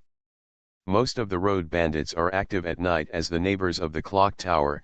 Cerberus obviously has a deep understanding of this group of desperados. She already has ideas on how to cross the strait. They call their nocturnal activities foraging, and after they finish foraging, they return to their stronghold around 6 in the morning. As Cerberus spoke, he took out a Great Britain travel guide from the portable backpack on his back. There was a color-printed map on the attached page. She spread out the map and pointed to a point on the map. They have set up a blockade along the strait. We must break through when their defense is at their weakest. Don't get entangled with them for too long. Cerberus spoke. But it can be summed up in one sentence: while the other person is sleeping, feel free to do whatever you want. Yulin thought for a while, stared at the map and pondered, is it possible to take a detour? Do we have to seize their boat? Myrian, I, and Gu Tianqing's mounts can all cross the sea. Among them, Myrian's unicorn can also cross the sea. With my motorcycle, I can barely fit 2 people on it, so it won't be a problem to catch you. Just your little broken car, Griffin snorted coldly. She could obviously imagine how embarrassing it would be for 2 people to squeeze into the nightmare. She refused without thinking, and at the same time added an explanation: we'll still need our magic locomotive once we get ashore. It's difficult to get around. Cerberus glanced at Griffin calmly, moved his fingers along the coastline, and continued, they have set up a total of 6 strongholds along the coastline. These 6 strongholds surrounded more than 10 kilometers of coastline. Each stronghold has a number of lookout points. So professional. Yulin felt angry and funny. This group of road bandits actually set up a lookout point and a camp. She really had to admire their professionalism. Yulin listened for a long time and finally understood. In other words, no matter how you come, you will definitely alarm them, right? Yes, Cerberus nodded. What Lord Bartholomew means is to try not to expose the magician's identity and minimize the impact of this matter. We will keep a low profile and implement the magician's principles. Always. Okay, try your best. Yulin lowered his head, smiled, and agreed. But after a while, Yulin frowned and asked, wait a minute, what are the principles of a magician? Griffin blurted out, mystery should be hidden. After answering, she couldn't help but stare at Cerberus and asked, is he really awarded the black color level? Yes, Lord Bartholomew has a keen eye. Cerberus lowered his head and said. Cerberus set an alarm clock. At 5 o'clock in the morning, get up and set off. At night, 5 people took turns keeping vigil. 1 hour rotation. Yulin skillfully extinguished the bonfire, plunging the surrounding area into darkness. Outside the wilderness, the faint roar of an armored vehicle's engine could be heard. In the distance, firelight flickered from time to time, and no one knew what was happening in the wilderness. Yulin lay on the hard floor for an hour. Really unable to sleep, she got up and walked outside the house. On the roof, lurking in the dark like an owl, Griffin suddenly opened his eyes and stared at Yulin in the night. What are you doing out here? Yulin said calmly, the night is long and I don't want to sleep. I'll guard it. I can't sleep anyway. After saying that, Yulin jumped up, easily climbed onto the eaves, and climbed onto the roof. Griffin was silent for a moment and moved his position. Yulin looked up.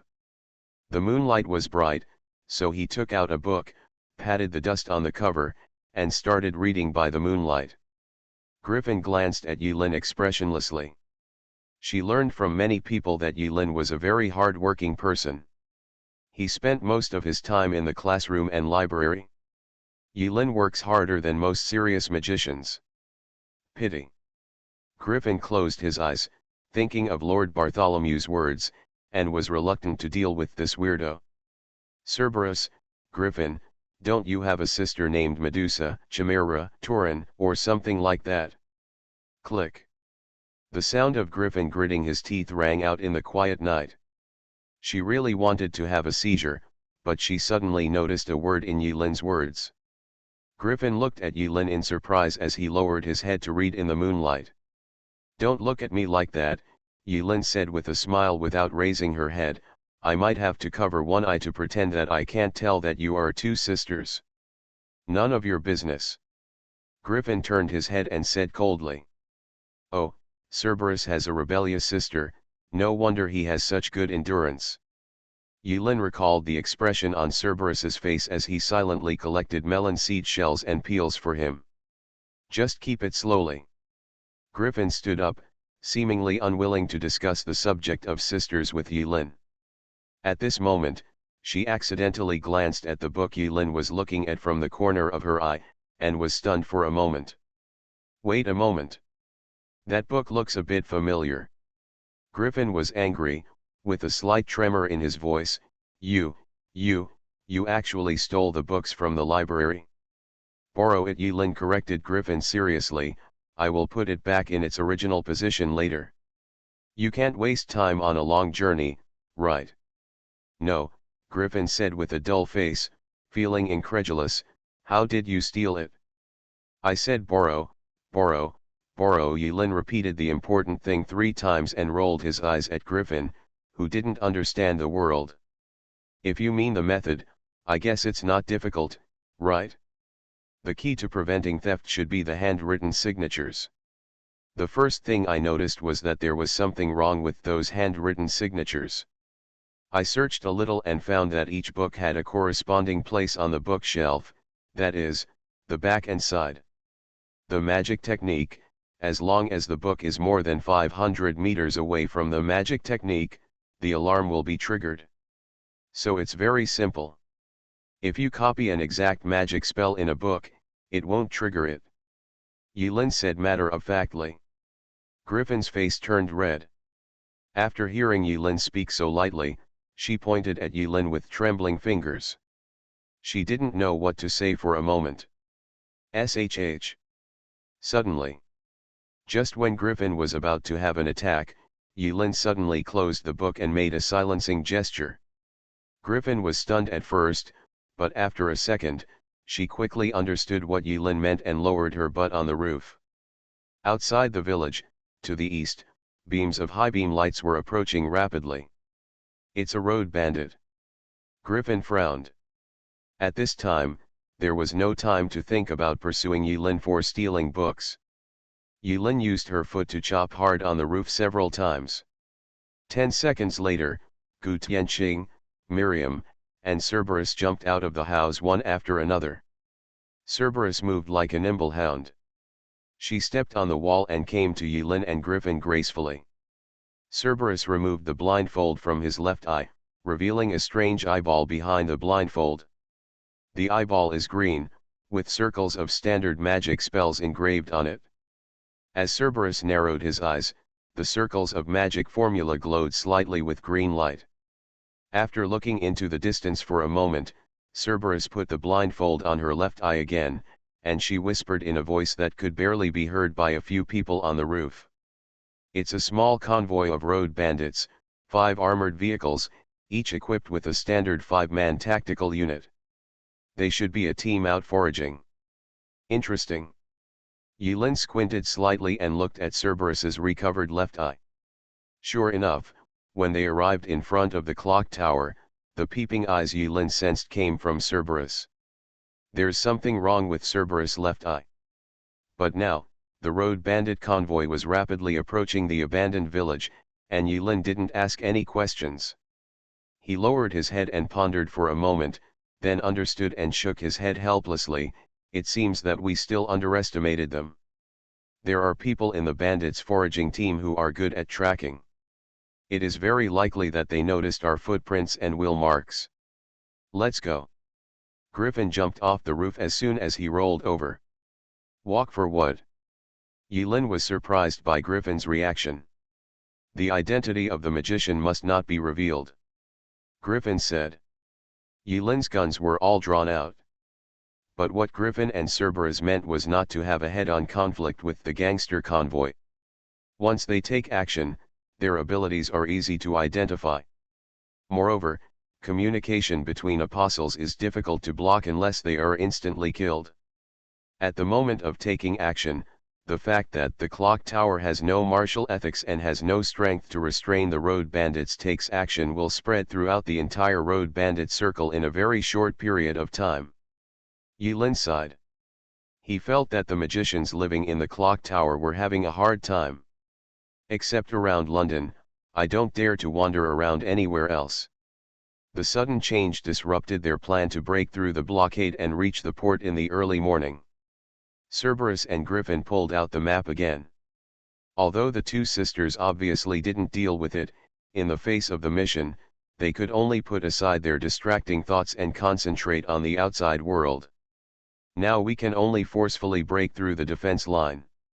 Our magic motorcycle must not fall into their hands, otherwise our identity will be exposed. Griffin said. The worst case scenario is that we can rush all the way to the port and abandon the car in the sea. I don't think they will fish it out of the sea just for two motorcycles, Cerberus sighed softly. They underestimated the road. The bandits' tracking methods. But in fact, this is not difficult to guess. As the saying goes, there are specialties in the industry. This group of road bandits have been robbing around here for such a long time. How can they do it if they don't have the ability to find the bottom of the box? When the two sisters, Cerberus and Griffin, were having a headache breaking through the defense line without revealing the magician's identity, Miriam raised her head and found that Yilin was still standing on the roof, her back straight, her body. He stood tall and even stretched his neck, not knowing what he was doing. Miriam couldn't help but ask, "What are you still doing standing up there?"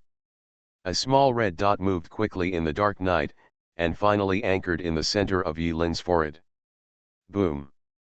The next second, Yilin was shot in the center of the head and fell backward on the roof. Under the roof, Miriam, Cerberus, and Griffin were stunned at the same time as they watched Yilin fall with a gunshot wound to the head. You are listening to Novels at Bless Up channel. Wish you happiness and luck. Please subscribe to receive new novels. How do you feel about this novel? Please like and leave a comment. Infinity Throne. Author, by Yi Shueshi. Chapter 721. Chapter 714, Artificial Magic Eye, 4,600 words, 33 more for July monthly pass. 1 kilometer away. Cool. Aha. Awesome. That evil pen actually stands so high. Who the hell asked you to shoot? But he is too conspicuous, I can't help it. In the road bandit team, after cheering, several people in the car had differences and arguments. The shooter was a professional sniper. He stared blankly down at his index finger that had just pulled the trigger. It's strange, he just wanted to take aim. I don't know why. When he saw the guy's face clearly through the 8-fold mirror, his index finger moved on its own. Damn sniper talent. Damn instinct. Damn golden index finger. The sniper blames everything on sniper instinct. Alarm them. Go. Don't let the rabbit get away. Rush. Rush. Rush. Squad 3 or 4, move around and outflank. Keep alive. Remember, a dead rabbit has no value. Receive. 5 modified armored vehicles covered with iron sheets roared and rushed towards the village. In addition to being apostles, they are also fierce bandits, well equipped and equipped with plenty of bullets. In foreign countries, it is easier for ordinary people to obtain thermal weapons than in China. So after the chaos broke out, groups of professional gangsters came into being. He usually robs homes and houses, intercepts passers-by, enjoys grudges, and lives a pleasant life, becoming more and more decisive. Each armored vehicle has a standard 5-man tactical configuration. The sniper is responsible for taking aim, and only shoots and kills once he finds someone running away and cannot catch up. The other 4 people are scouts, breakers, blasters, and veteran drivers. The team is well configured and very professional. They are obviously professionally trained. 3 of them charged forward to break through and launch an attack. The 2 vehicles at the back calculated the rabbit's escape route and covered it from behind to prevent the meat in the mouth from escaping. Although there were some surprises during the process. One of the snipers accidentally killed a rabbit. But according to their speculation, judging from the road tracks, there were at least 4 or more people in this group of rabbits. Moreover, all 4 of them were fat rabbits with mounts, so they used 5 foraging armored vehicles to track them all the way. This shows how much the road bandits attach great importance to these fat rabbits. In the village, Yilin, who was shot in the head, stood up like a carp and sat up expressionlessly. Acridine. Myrian let out a low exclamation. Although she didn't think that the dignified president of Tiankai Guild and her royal chef would die so easily from a sniper bomb. But nothing is absolute. At that moment, Myrian really thought something had happened to Yilin.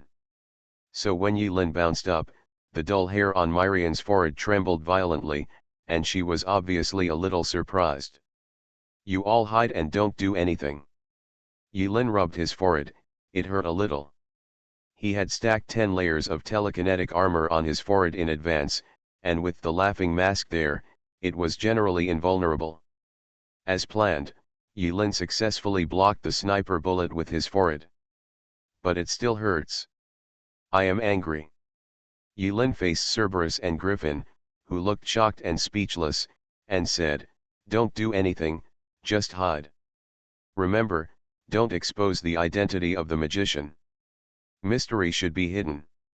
He learns now and sells it now, and talks about the magician's principles of action to increase his persuasiveness. But you. Cerberus reacted, covering her left eye with a little hesitation on her face. "Haha," Yilin said with a smile, "could it be that this period of time together has made you mistakenly think that I am a serious magician? Miriam, tell her, who am I?" Rumble. The engine roared. The turbo roars. Along with a burst of light, the nightmare came through the air. Yilin turned over and climbed onto the nightmare, then sped out of the village. He is the president of Apocalypse, the world's #1 guild in the apostolic world. Gu Tianqing shuffled the tarot cards gracefully, facing Cerberus and Griffin who were silent, and replied on Miriam's behalf. 5 armored vehicles were still hundreds of meters away from the village entrance. They are preparing to disperse according to the established hunting formation. But at this moment, someone rushed out of the village. Lying on the roof of the car, the scout held up his binoculars and shouted in the team channel. "Oh, cake seller, what a lively bunny. I like it so much. Don't try to fight with me, let go of that skinny boy and let me do it." How many people rushed out? A person. There is only one person who rushed out of the village. They must be planning to scatter and escape. Shit. Hurry and surround them. Wait a minute. I saw something. Suddenly, one of the scouts opened his eyes wide and looked at the picture returned by the night vision telescope. He couldn't believe his eyes. The man who rushed out on a motorcycle had a ferocious oriental face. He actually laughed. Get chaos value 124. Kill the second level apostle in the Tower of War server, get add 200 honor points. Get chaos value 233. Kill the 3rd level apostle in the Tower of War server, get add 300 honor points. Get chaos value. Kill the 2nd level apostle in the Tower of War server. Yuren is alone and surrounds them. The battle was resolved in a very short time. The motorcycle, which roared and spewed out strange sounds, suddenly transformed, stood upright, and turned into a domineering steel giant. The Iron Giant easily used his bulldozer-like palms to push aside the armored vehicle that was sprinting at full speed. Boom! Boom! Boom! The Iron Giant slapped him to the left and right, and the armored vehicle team was dispersed in an instant. They rolled around in the wilderness for several times and finally stopped. A dark shadow moved quickly in the wilderness, with constant gunshots, easily harvesting the lives of panicked road bandits. They know the fragility of life. Because they are gangsters. They simply killed the rabbits that refused to obey. But before that, they didn't know that their own lives were so fragile. Screams, gunshots, and cries could be heard hundreds of meters away. When the 4 Myrians followed the movement and found Yulin, they found that the melee had already ended. The dark motorcycle was snorting gently at the side, and Yulin was groping for something above the corpses one by one. Oh, I came just in time. I just finished. After Yulin touched the last relic box, she calmly turned around and looked at the people, as if what happened just now was just a few flies swatted to death. There were corpses everywhere, some died from bullets, some died from violent crushing, and some died from gunfire. In short, there are different ways to die. Yulin secretly felt regretful. 1/3 of them died at the hands of their own people. Maybe it was because Yulin's methods were so mysterious that they lost their minds in the dark and fired randomly. These bullets did not hit Yulin, but they killed many of his teammates. It's a pity for Yulin because, if he didn't kill it with his own hands, he wouldn't have exploded the relic box. What a big loss. Chaos points, honor points, and relic boxes were all lost. Why are you so panicked? Wouldn't it be better to calm down, use your skills to the fullest, and take good aim at that car? Yulin had anticipated the situation and deliberately made Night Dire transform and increase in size so as to serve as a living Cybertronian target. Instead of hitting such an obvious target, he fired randomly, wasting a lot of lives.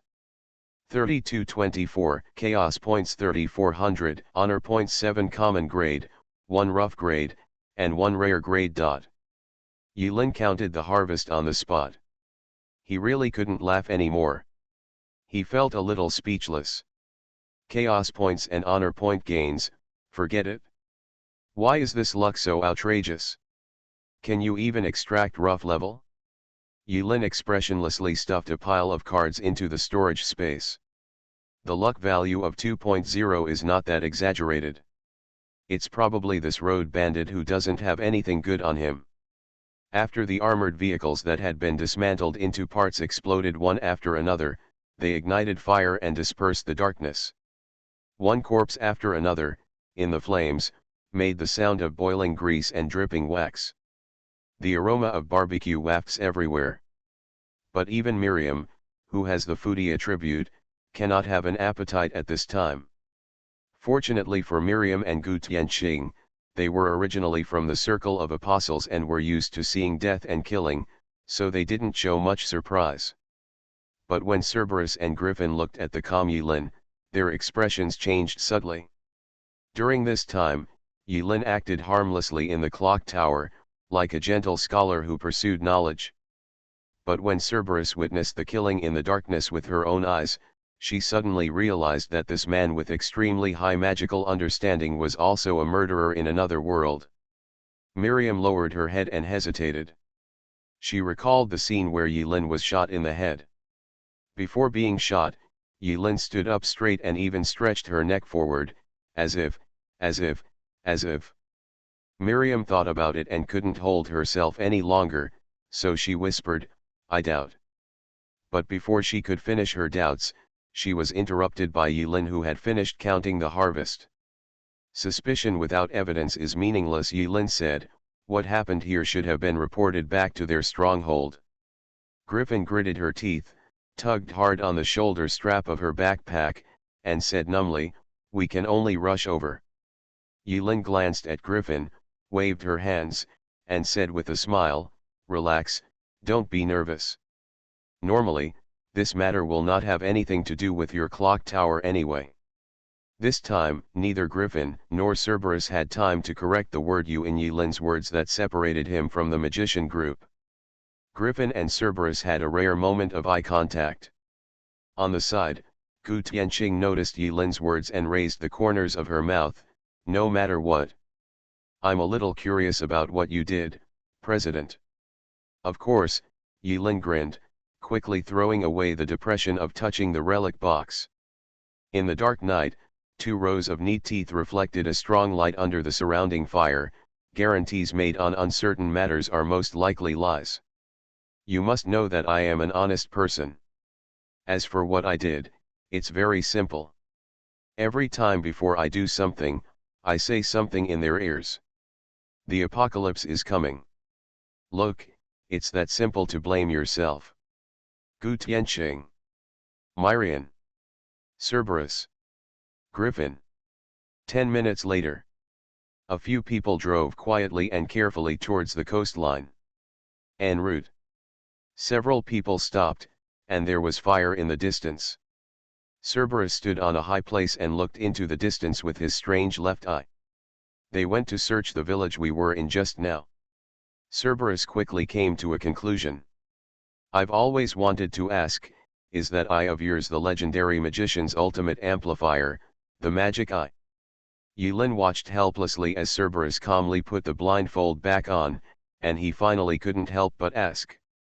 When Cerberus exposed this eye, he seemed to have anticipated the moment when Yilin couldn't help but ask questions.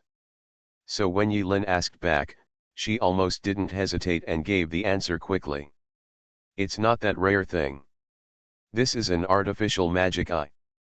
Compared with the real magic eye, it is much worse. But it is also an expensive magic gift. The implanted artificial magic eye is better than the ordinary magic eye. The magic gift is faster to activate. Cerberus closed his eyes again, and Yilin resisted the urge to touch it. As a new magician, he is very curious about everything in this profession. The magic eye is not mentioned in detail in many classics.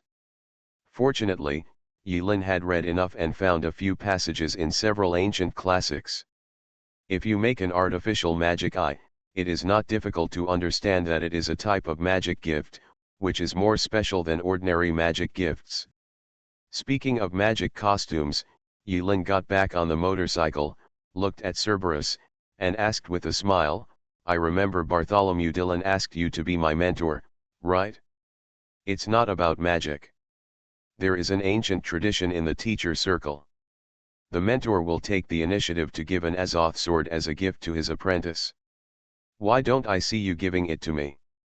Cerberus stumbled upon hearing this. She coughed twice, as if remembering something, and shook her head. "That custom has been cancelled a long time ago." "Oh, why?" Cerberus glanced at Yilin strangely. "It's better that you don't know." Speaking of which, Yilin quickly glanced in the direction of Griffin, but in a very short period of time, he looked away again. He said in a casual tone, "Actually, with our strength, we have no ability at all. It is necessary for you and Griffin to leave the clock tower at the same time. We only need a guide, not too much combat power." Beside, Griffin seemed to have heard Yilin's words and snorted coldly. Cerberus lowered his head. "Lord Bartholomew, you are always cautious." "Really, that's it?" Yilin nodded, indicating that she understood. SHH. Miriam saw several people driving motorcycles and leaning side by side, whispering. She gave a hard shush and scolded Yilin, Cerberus, and Griffin in a low voice with a straight face. "Don't be distracted, the road bandits' blockade is ahead." It is said to be a blockade, but it is actually a simple barbed wire fence. The barbed wire is electrified and makes a sizzling sound from time to time, which is a bit annoying. The watchtowers, which are more than 10 meters high, are built with some simple steel bars and cement, and a shed is built on top. Someone was sleeping in the shed, looking around with binoculars. There are even snipers on some observation decks. The long barbed wire fence stretched for more than 10 kilometers, almost forming a small country within a country. Yulin finally understood why Myrian took the East Sea route when she took them to London. I see. President, what should I do now? A quick look showed that the other party was obviously very energetic.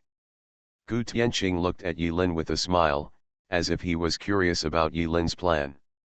Not too nervous, just having fun. For road bandits, their layout is a bit professional. Yulin looked at it from a distance at night, touched his chin, and said to himself, and couldn't help but praise the other party's professionalism. But being a professional is a professional, and there are still a lot of loopholes. At the very least, in the electrified barbed wire fence, Myrian could easily tear open a hole and rush in without anyone else. Come on, come together. Yulin didn't know when she started to play the role of captain, even holding the map of Cerberus in her hand. He pulled everyone over and spoke his mind. Myrian's eyes lit up when she heard this, and she trembled with a smile as she said, I know this tactic. It is said to come from an ancient Eastern proverb, call the tigress into the male tiger's room.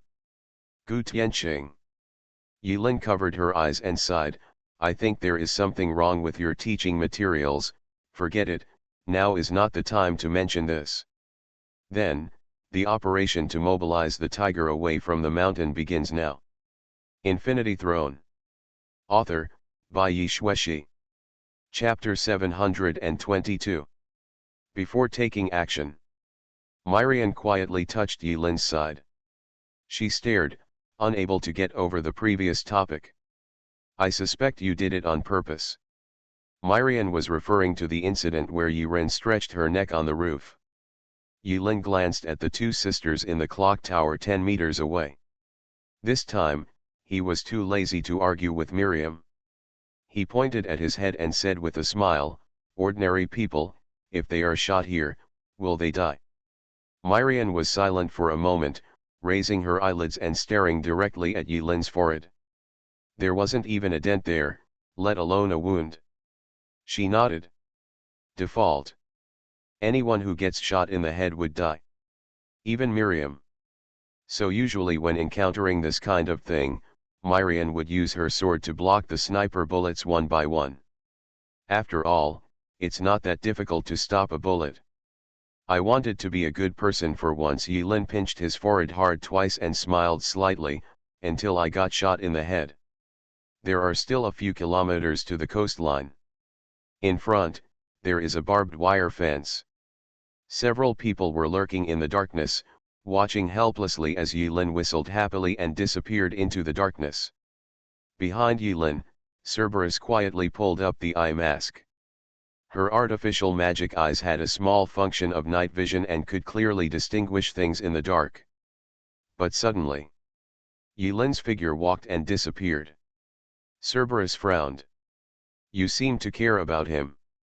Griffin was on the magic motorcycle, with his hands in his arms and his short legs crossed, and he said coldly to Cerberus. Yeah. Cerberus was non-committal, but he didn't admit it either. When she couldn't see Yulin's figure in the dark night, she pulled down the blindfold again, as if nothing had happened. Gu Tianqing looked at Griffin and Cerberus in a subtle atmosphere, silent and thoughtful. About 20 minutes passed. There was an obvious commotion in the road bandit camp. The panicked road bandits turned on all the lights they could in the dark, cursing. In the distance, gunshots and screams broke the silence of the night. It's Tiankai. It's that guild. But he's only one person. Alone? It's so arrogant, it's no big deal. There are many of us. Ouch, ouch, ouch. Yulin skillfully throws the night dyer out, causing chaos in the camp. Once entering the killing mode, Yilin seemed to become a different person, relaxed and carefree, taking a leisurely stroll, shooting several shots at a time, relaxed and happy. After an upgrade, Night Dyer's attribute values and body size have been greatly improved. The Night Dyer fell into the crowd, like a bus in heat, rushing into the crowd. The sound of broken bones, screams, and broken internal organs could be heard all the time. The Night Dyer has been holding it back for long enough, and tonight it finally had a chance to show off. It can be said that it used all its energy, completely ignoring fuel consumption, and transformed into an aloof Cybertronian motorcycle rider, crushing the group of road bandits. Running is so fun. It's so easy. Crystals fell to the ground one after another. Explosions, frost, strong winds, thunder, and different crystal patterns exploded wantonly among the road bandits. Yilin discovered that since his evolution, his strength has surpassed that of ordinary apostles of the same level. What's more, it is night, and the night is Yilin's world. There is no pressure at all when killing. Yilin only needs to pay a little attention to the consumption of spiritual energy, and don't let herself fall into a situation where the spiritual energy is exhausted. What's more, because Night Dyer is so conspicuous and large, many people didn't even have the chance to notice Yilin's existence, and were taken away by various turbulent currents and stray bullets, leaving only a corpse with a confused look on its face. Huh. The guy with his head hidden but his tail exposed is quite strong. While killing, Yilin noticed a man quietly riding a motorcycle, preparing to sneak out. Yilin quietly came up behind him and said with a smile, "Hello, Tiankai is here." It was a man with a beard. When he heard this devilish whisper, his eyes widened in horror. The next second, a ruthless bullet penetrated his heart. Boom. You. Someone started crying. Boss. The boss is dead. Dead. Yilin was stunned. Unexpectedly, he accidentally took away the other party's leader. This news, like a prairie fire, spread throughout all the camps of the road bandits in a very short period of time. Some people were so frightened that they even cried out baby sounds and ran towards the camp in panic. About there, things went much smoother than Yilin expected. Originally, Yilin estimated that the other party's resistance would be more intense. Unexpectedly, in less than half an hour, he alone killed the well-equipped road bandits with a population of several thousand. The mentality of the gangsters collapsed, and the situation was like a flood that burst the embankment, and the defeat was difficult to reverse. As he kept killing, Yilin felt a little bored. He casually sent a message to Gu Tianqing, signaling that you can leave. After Gu Tianqing received the news, she did not hesitate and told the others the happy news with a smile. But actually, even if Gu Tianqing didn't say anything, Cerberus and Griffin stared in the dark night and found that the camp in front of them was already empty. Dead and dead, running and running, the ground is a mess. Go. Myrian got on her horse, galloped, and quickly came to the barbed wire fence. The arrogant king of knights raised his hand casually and performed a mediocre New Year's greeting sword technique. The invisible sword energy ripped open a wide gap in the electrified barbed wire. The four of them drove their own vehicles and sped towards the port. Now, even if some road bandits noticed the few people who broke through the defense line, they didn't have the slightest thought and ran in front of them to ask for tolls or something. Because in the next camp, there is an apocalypse demon from the next area who is slaughtering their compatriots. The boring hunting time is over. Yilin was like a shadow, suspended in the sky. He stared below, where Night Dyer transformed into a dark steel giant, stomping around in the crowd, and sighed softly, "Remember, be a good person in the next life." After saying that, sweat broke out on Yilin's forehead, and he pushed down the annihilation ball that he had been rubbing hard for several minutes in his hand. Boom! On a small cargo ship. Miriam, who was silently waiting for Yilin's return, shook her buttocks and was thrown up a few centimeters. Several kilometers away. Watchtowers collapsed one after another, and dazzling flames shot into the sky. The sea of fire illuminated the night, dividing the night sky into two distinct lines, black and red. But strangely, the fire that ignited in that direction only shone brightly for a moment and then suddenly went out. What followed was a burst of rhythmic vibrations in the Earth's crust. Even the seaside under the boat set off waves, as if there was a terrifying suction coming from that direction, sucking the sea water in that direction, forming waves and turbulence under the sea level. 10 seconds later, Yulin reboarded the ship. His figure looked a little embarrassed. Miriam, Cerberus, and Griffin all looked at Yulin with strange eyes, but hesitated to speak. They actually wanted to know what inhumane thing Yulin had done to cause such a commotion. "They're so damned good." Yulin wiped her cold sweat and shouted, "They actually have a warehouse full of TNT high explosives hidden in their camp." "Then what?" Griffin glared. "Then, it accidentally exploded," Yulin said matter-of-factly, then pointed forward, "Set the boat." Miriam subconsciously expressed disbelief. She discovered that there was a high probability that this man would not tell the truth easily. But if it weren't for high explosives, it seemed difficult to explain the movement just now. Anyway, the matter was resolved satisfactorily. Without revealing the clock tower's intervention, they dealt with the road bandits and successfully boarded the ship.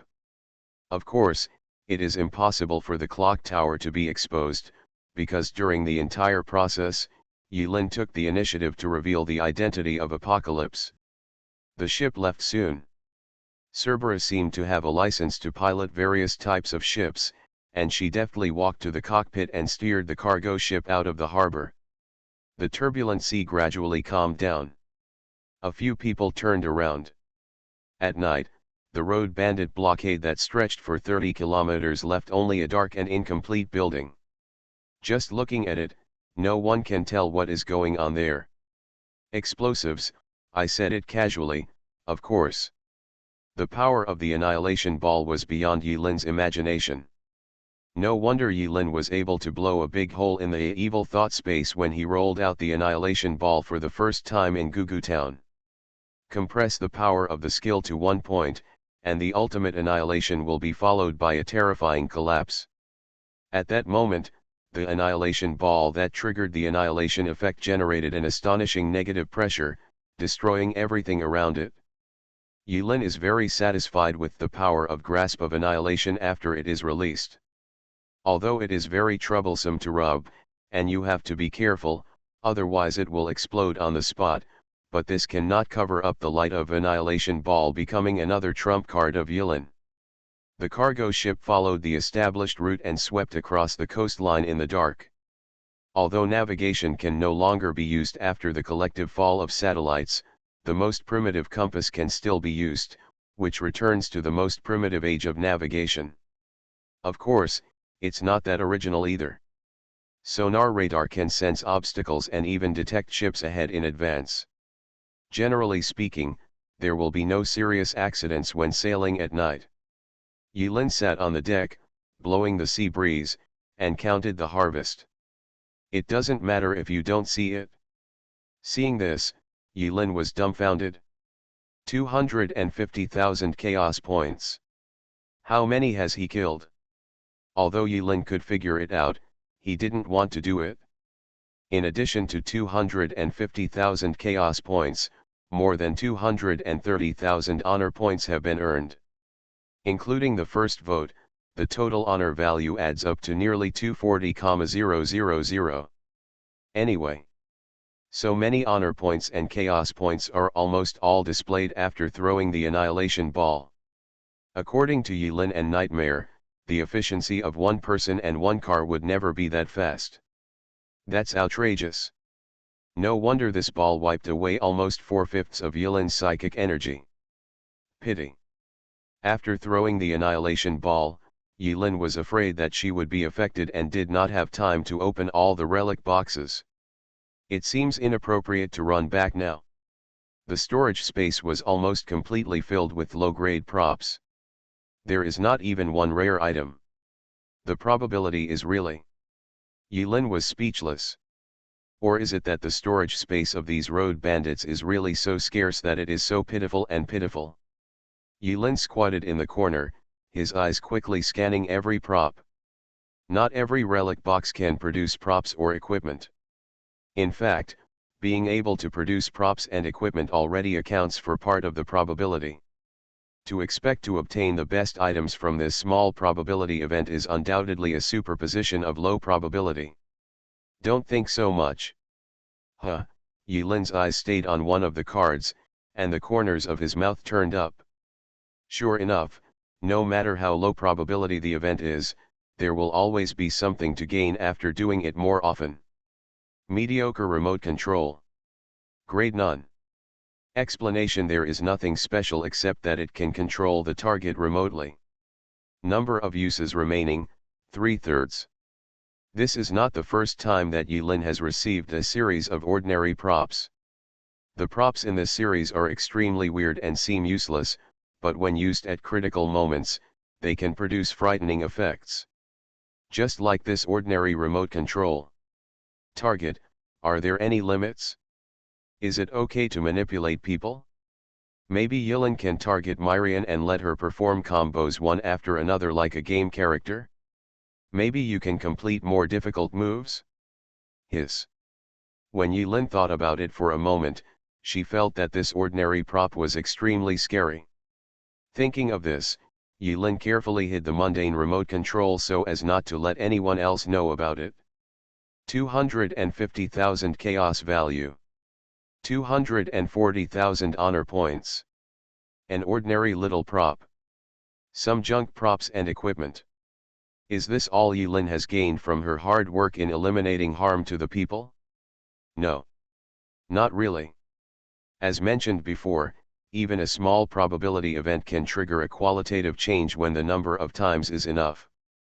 Just like some RPG games that used to have dungeons, even if the explosion rate is only 0.1%, as long as you do it 100 or 1,000 times, theoretically there will always be one time when you can get out the resentment object. It's all just probability. As long as it's not zero, anything is possible. Yilin looked back and saw that the two sisters were concentrating on sailing the boat. Miriam was leaning on the mast of the boat with her eyes closed and concentrating. Gu Tianqing was standing at a high place pretending to be cool. No one seemed to notice the movement on Yilin's side. Apostle panel. Taking advantage of his free time, Yilin swiped his index finger in front of him, and the translucent apostle panel appeared in front of Yilin's eyes. Yilin, ID, 1010. Title: Shadow Warlock, Epic Level. Health 100%. Psychic Energy Value 2860/2860, 50% Epic Title Bonus, 50% Starfruit Bonus. Module: Apocalypse Knight, Damaged. Essence: Unknown Hybrid, 26.5% Unknown Ancestry, 73.5% Carbon-based Homo sapiens. Level: LV 33, 4th level Apostle. Strength 4.8. Smart 6.1. Magic 1 4.3. To Magic 9.4. Lucky 2.0. Charm 1.0. Skills follow: as a shadow, max, haunted by disaster, max, bloodthirsty disaster, 3 stars, summon Mount Night Dire, 2 stars, grasp of annihilation, 3 stars, shadow kill, 2 stars, banish, title skill, cloud body wind body technique, disabled, wind body, sword skill mastery, F level, sword skill mastery, E level. Enhanced killing technique, A level, Onmyoji, B end level, Echo of Doom, S end level, crystal pattern technique, S level, analytical vision, SS level, mind body, SS level, soul cooking technique, S. Sword mastery, level F. Sword mastery, level E. Yilin read it several times. He felt These two low-level skills that were finally obtained were probably secretly cast by Mingzhu. We came to the wrong place. Yilin had no choice but to glance in the direction of Myrian. Suddenly he had a feeling.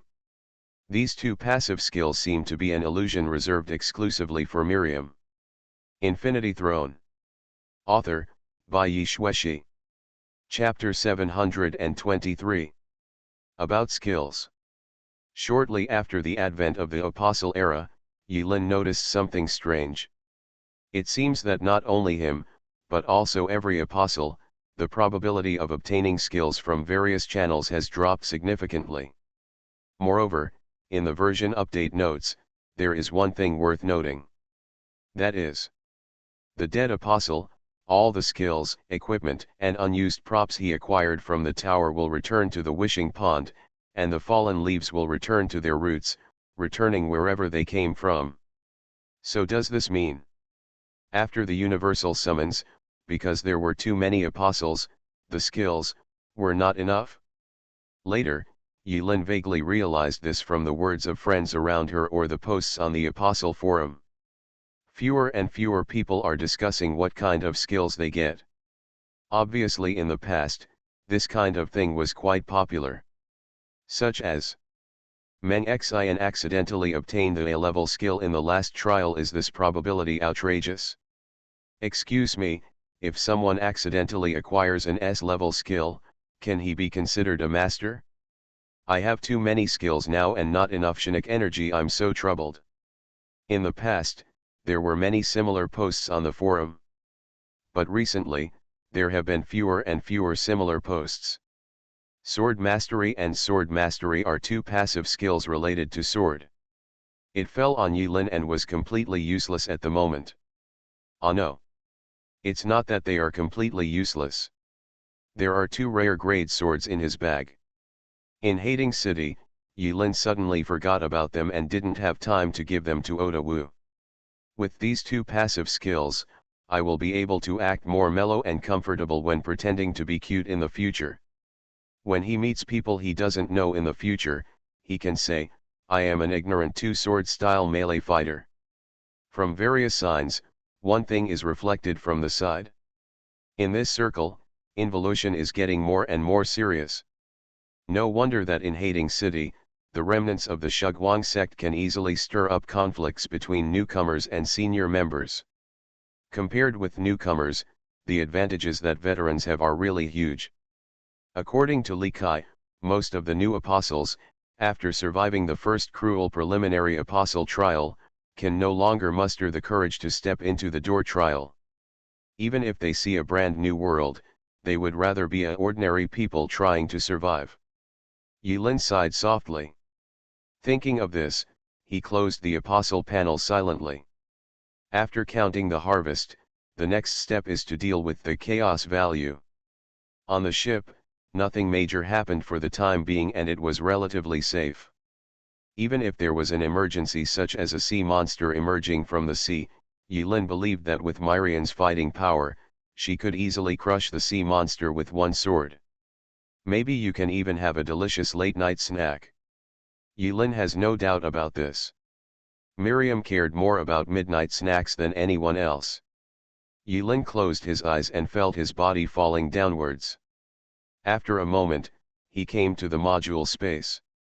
This strange space that only existed in his spiritual world was as deserted and dead as ever, with only luminous spheres connected by threads in the depths of the void.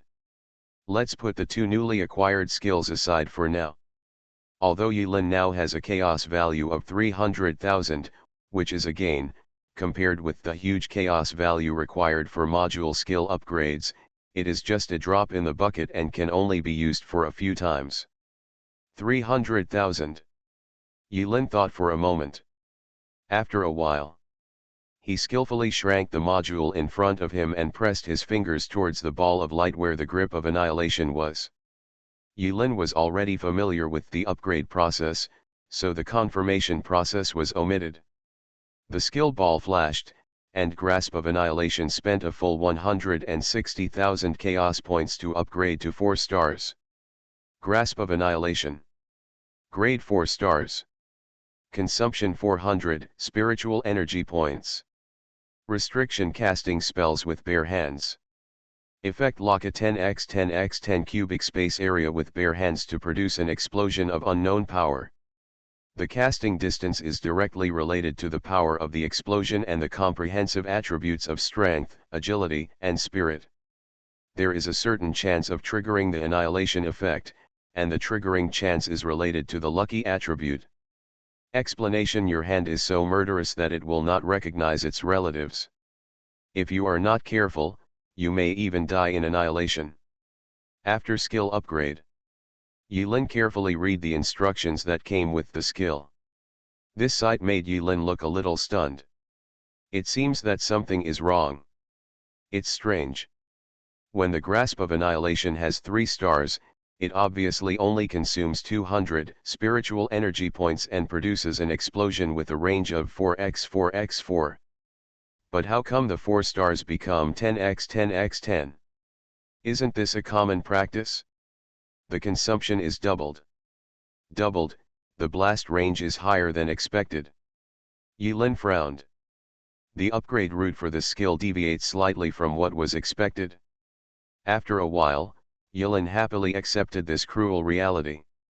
At first, he thought that the blasting range of the skill should be upgraded to 8x8x8.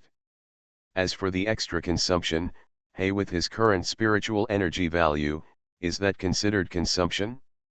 The only thing you need to worry about is that with the upgraded grip of annihilation, it may be more difficult than expected to lift the annihilation ball. He needs more practice. All in all, this skill has become Yilin's other skill that can be called the final decision after bloodthirsty catastrophe. In the Apocalypse Guild, Yilin and Lao Pan were classified as the final team. This final group is well deserved. Yilin himself didn't know what would happen if he threw an annihilation ball. After thinking about it for a moment, even he was a little scared. On grasp of annihilation, Yilin consumed 160,000 chaos points. There is only a mere 140,000 chaos points left. You can upgrade one more skill. Yilin thought for a moment and made a decisive choice. There is nothing to hesitate about. Pa. Upgrade me. Bloodthirsty Disaster. Grade 4 stars. Consumption 50% HP. Restrictions: you must say loudly "it's not me, it's the world that's wrong," before you can activate the skill. Effect: every time a life is killed, you can choose to absorb 40% of the total attributes of the deceased's strength, agility, and spirit, and condense it into 1 layer of blood wool. A total of 5 layers of blood wool can be accumulated. After using the skill, all blood wool can be consumed to generate self-assigned temporary attribute values. Duration 240 seconds. Cooling time 48 hours. Note: apostles will fall into a weak state during the skill cooling period. Explanation: death is like the wind, accompanying me. If you are not careful, you may die before killing someone. As the trump card in his arsenal, Yilin put Bloodthirsty Disaster at the forefront again. With the overall improvement of Yilin's measurements, her weak state is no longer as scary as it was at the beginning. At the very least, Yilin's mental attributes will not drop to the point of causing cerebral paralysis to Yilin. This skill, as a comeback skill with residual health, has allowed Yilin to survive many times in headwind situations. At first, Yilin resisted in her heart, but now she feels that it is very good. After the module skills are upgraded, the skill consumption is still 50% of the health. There is no change. After all, it is a blood-blasting skill, and Yilin can understand it. The change in the skill is that each level of blood intent is increased from 30% to 40%. Now Yilin no longer needs to deliberately choose a target to condense blood wool. As long as it is not too bad, with 5 layers of blood wool stacked up, Yilin can easily and temporarily upgrade the spirit, agility, and strength attributes to the extraordinary realm of a layer of locks. Only when the 3 attributes break the lock at the same time can Yilin be considered to be at full strength. Except for Echoes of Doom, All other abilities can be used freely. In addition, the duration of the skill is extended from 210 seconds to 240 seconds. A full 4 minutes. In these 4 minutes, once Yulin goes crazy, it will become a nightmare for countless people. The operation is completed. Yulin exits the module space. After a busy night, the white light of Fishbelly floated faintly on the distant horizon. After consuming a lot of spiritual energy, Yulin felt a little sleepy, so she lay down on the spot and fell asleep. The sailing days were dull and tedious. Cerberus remained as calm as ever despite his performance. But Yulin could see the anxiety deep inside her. The cargo ship's motor was running loudly and at full power. Logically speaking, there are only 2 reasons why Cerberus is so anxious. One is because of the treasures stolen from the clock tower. The second is that relatives are coming. As for which one, Yulin was too embarrassed to find out. As for Yulin, he had the experience of sailing in the vast sea for more than 2 months, which did not make Yulin feel any negative emotions. There are actually folding beds in the cargo ship. He moved one out, and when the weather was nice, he lay on the deck and sunbathed. Griffin squatted on the roof of the cockpit, gritting his teeth and staring at the book in Yulin's hand. A discussion on the humanistic ethics of animal transformation magic in daily life. Obviously, this is another book Yulin borrowed from the clock tower library. In these short 24 hours, from sunrise to sunset, Griffin kept staring at Yulin. She found that Yulin had already read 6 different books just by switching back and forth. How many copies did he steal? During the boring voyage, an interesting thing happened. Yulin quietly dropped a few drops of blood into the sea, which actually attracted a swarm of hungry sharks. That night, Myrian, who had been hungry all day, was satisfied with a full shark feast. Yulin changed her tricks and cooked 8 dishes using different shark positions, body parts.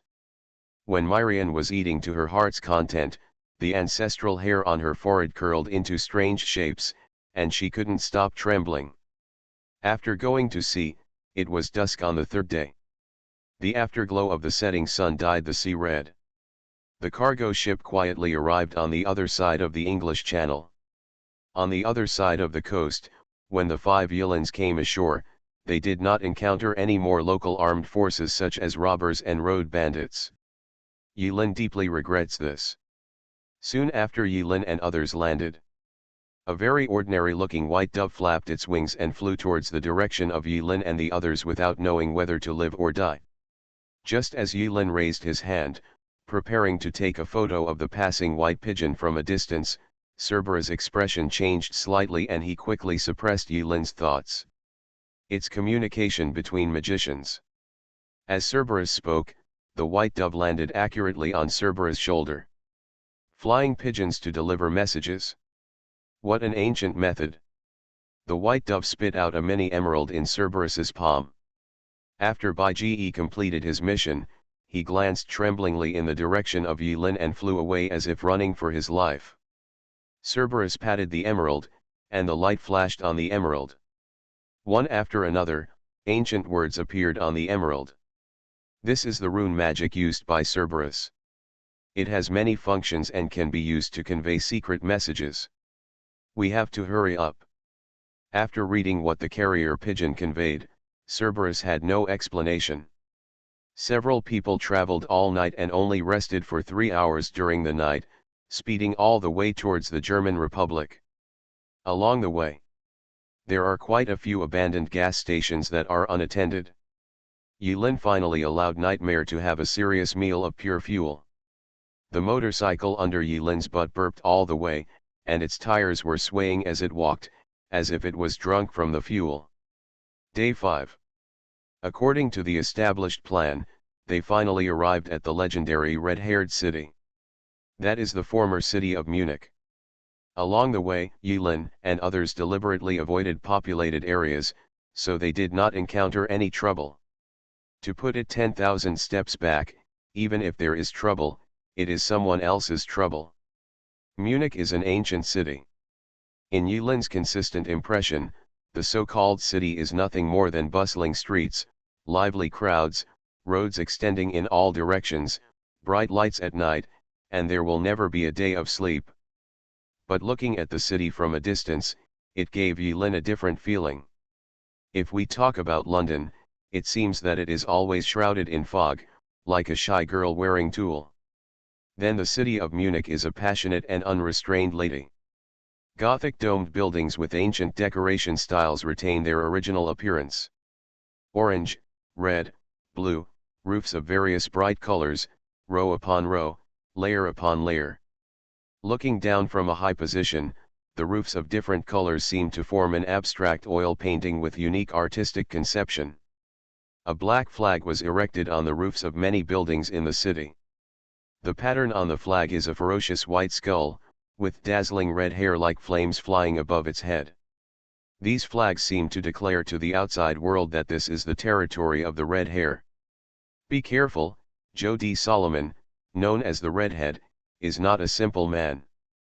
Myrian was outside the city, her expression rarely serious, and she said to Yulin, on the Tower of War regional server rankings, Joe D. Solomon is a rare veteran who takes the initiative to expose his name on the list.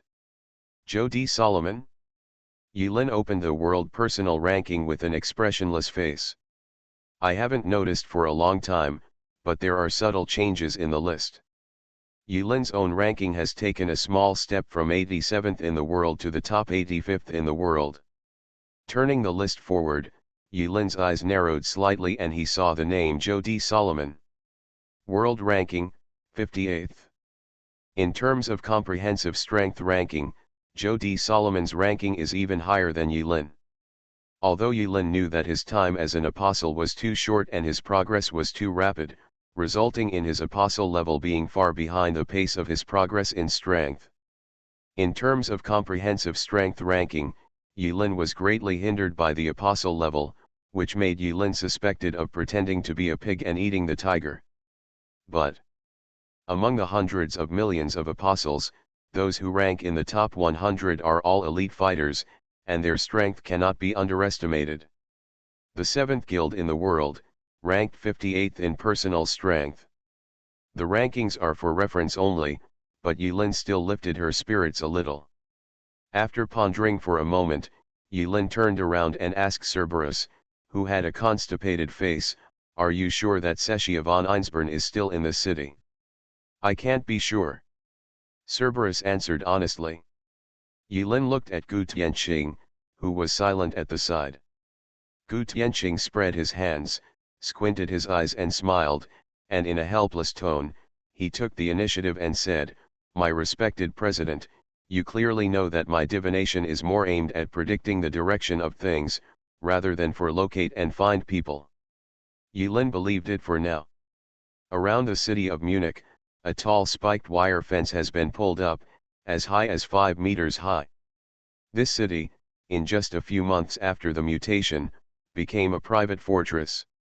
Groups of soldiers wearing dark green military uniforms stood guard and patrolled at the main entrance to the city, with tight defense. "Want to rush in?" Griffin put the black bag on his shoulder and asked coldly. "Need not." Yulin put a crystal into the hands of Miriam, Cerberus, and Griffin respectively. The three of them looked confused. "Gu Tianqing, come in with me. You can tell from your appearance that you are locals, and your target is too conspicuous." Hearing this, Griffin and Cerberus tilted their heads and made a question mark. They subconsciously felt that there seemed to be something wrong with Yulin's words. Isn't it because he and Gu Tianqing are more eye-catching because they have two standard Oriental faces? Yulin greeted Gu Tianqing, patted her, straightened her slightly wrinkled suit, and walked straight to the door. Gu Tianqing was stunned for a moment. He seemed to understand Yulin's plan, smiled helplessly, and followed. Etc. Cerberus had a rare expression of surprise on his face. She grabbed the collar of Yulin's suit and asked, "What are you going to do?" "Find someone to ask." Yulin answered matter-of-factly. "By the way, This trick is called throwing a stone to ask for directions. Finally, Yilin made a vivid gesture of throwing something forward and explained to Miriam. You are listening to Novels at Bless Up channel. Wish you happiness and luck. Please subscribe to receive new novels. How do you feel about this novel? Please like and leave a comment. Infinity Throne. Author, by Yi Xuexi. Chapter 724. The language of this country is very difficult to pronounce, and the pronunciation feels weird. But it doesn't matter, Yilin has a translator. The two of them arrived in front of the entrance guard post. Really? The appearance of the two Orientals was like pouring a bowl of water into hot oil, making it boil. A group of guards nervously raised their guns and surrounded Yilin and Gu Tianqing. In the distance, seeing Yilin and Gu Tianqing rashly breaking into the territory of red-haired city and being surrounded, Griffin's pretty face changed. He cursed secretly, and was about to unzip the black bag, ready to take action. Don't worry. Cerberus looked into the distance and suppressed Griffin's movements. Do not touch me. Griffin reacted as if he had been molested by a lesbian, slapping Cerberus's hand away. Don't worry, take a look first. Cerberus didn't seem to show much abnormality to Griffin's excessive reaction, and just calmly repeated what he had just said. And the city of Munich, in front of the entrance. Yilin and Gu Tianqing were surrounded. But the strange thing is, the two Orientals were surrounded by a group of tall and strong men. One was humming a tune with a sinister smile on his face, and the other was rubbing tarot cards. His contented posture gave the surrounding guards a feeling as if they were surrounded by two Orientals. People give the illusion of being surrounded. Who are you? The guard stepped forward and asked. Yilin's kind eyes swept across the faces of the murderous guards. After a moment, Yilin smiled slightly and said something that made the entire city of Munich feel as if a magnitude 10 earthquake had occurred. Tell Joe D. Solomon that the apocalypse is coming. The streets of Munich have 7 vertical and 8 bends, which are very different from the layout of modern cities. It seems that the historical flavor is deliberately maintained here. Gothic buildings exude the sour smell of history. When Yilin introduced herself to her home, the guards were instantly stunned. The name Apocalypse is louder than Yilin imagined. The massacre Yilin caused on the edge of the English Channel shocked the entire server. The submachine guns carried by all the guards were shaking slightly. Be careful, don't get angry. Yilin kindly reminded. Because once the fire breaks out, no one knows how many people will die. The guards dared not speak. It seemed that even breathing was a pain.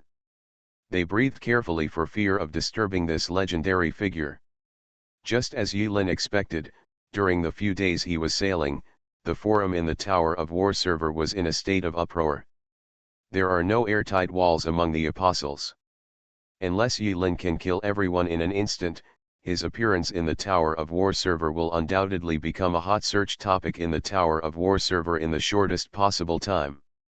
This is what is called throwing stones to ask for directions. Under the escort of the guards, Yilin and Gu Tianqing arrived in front of a special eye-catching building. This is an old building. The tall and majestic brown-black walls have peeling paint, revealing the white dust inside. From a distance, it looks like it is covered with a layer of white frost. The straight lines, combined with the sharp towers erected on the top of the building, make the building look solemn and inviolable. The most conspicuous position at the top of the building is an ancient bell tower. It seems that these countries like to use bell towers as symbols to enhance their status. I miss you so much. Yilin squinted her eyes and looked at the ancient bell tower. He vaguely remembered that in another distant dimension, Yilin was in a peaceful Gotham City, and also on a clock tower. One after another unforgettable legendary stories happened. This is the oldest building in Hungfa City, bar none. In the past, it was said that this place was used as a city hall. But now, it seems to be Joe D. Solomon's exclusive office location. Yilin and Gu Tianqing shuttled through the maze-like complex corridors. 10 minutes later. Sorry, the boss said that only the president of Apocalypse Guild is eligible to enter. A guard stopped Gu Tianqing shivering and said to Yilin. Gu Tianqing shrugged and smiled at Yilin, look, I don't have enough time. You mean, you have to get angry in public to save Tiankai Guild's face? Yilin shook his head, I'm not that boring. That's a shame. Gu Tianqing stayed outside the door. Yilin entered alone. Inside is a spacious and luxurious living room. The 5-meter-high ceiling is covered with complex and exquisite reliefs and threads. The luxurious chandeliers poured down like stars falling to the ground. Around the conference hall, red wooden doors were closed. This conference hall seems to be the center of the entire ancient building, and behind every door can lead to different parts of the building. Yilin only had time to take a quick look at her surroundings. Because, after a few seconds, all of Yilin's attention was drawn to the tall figure in the center of the living room.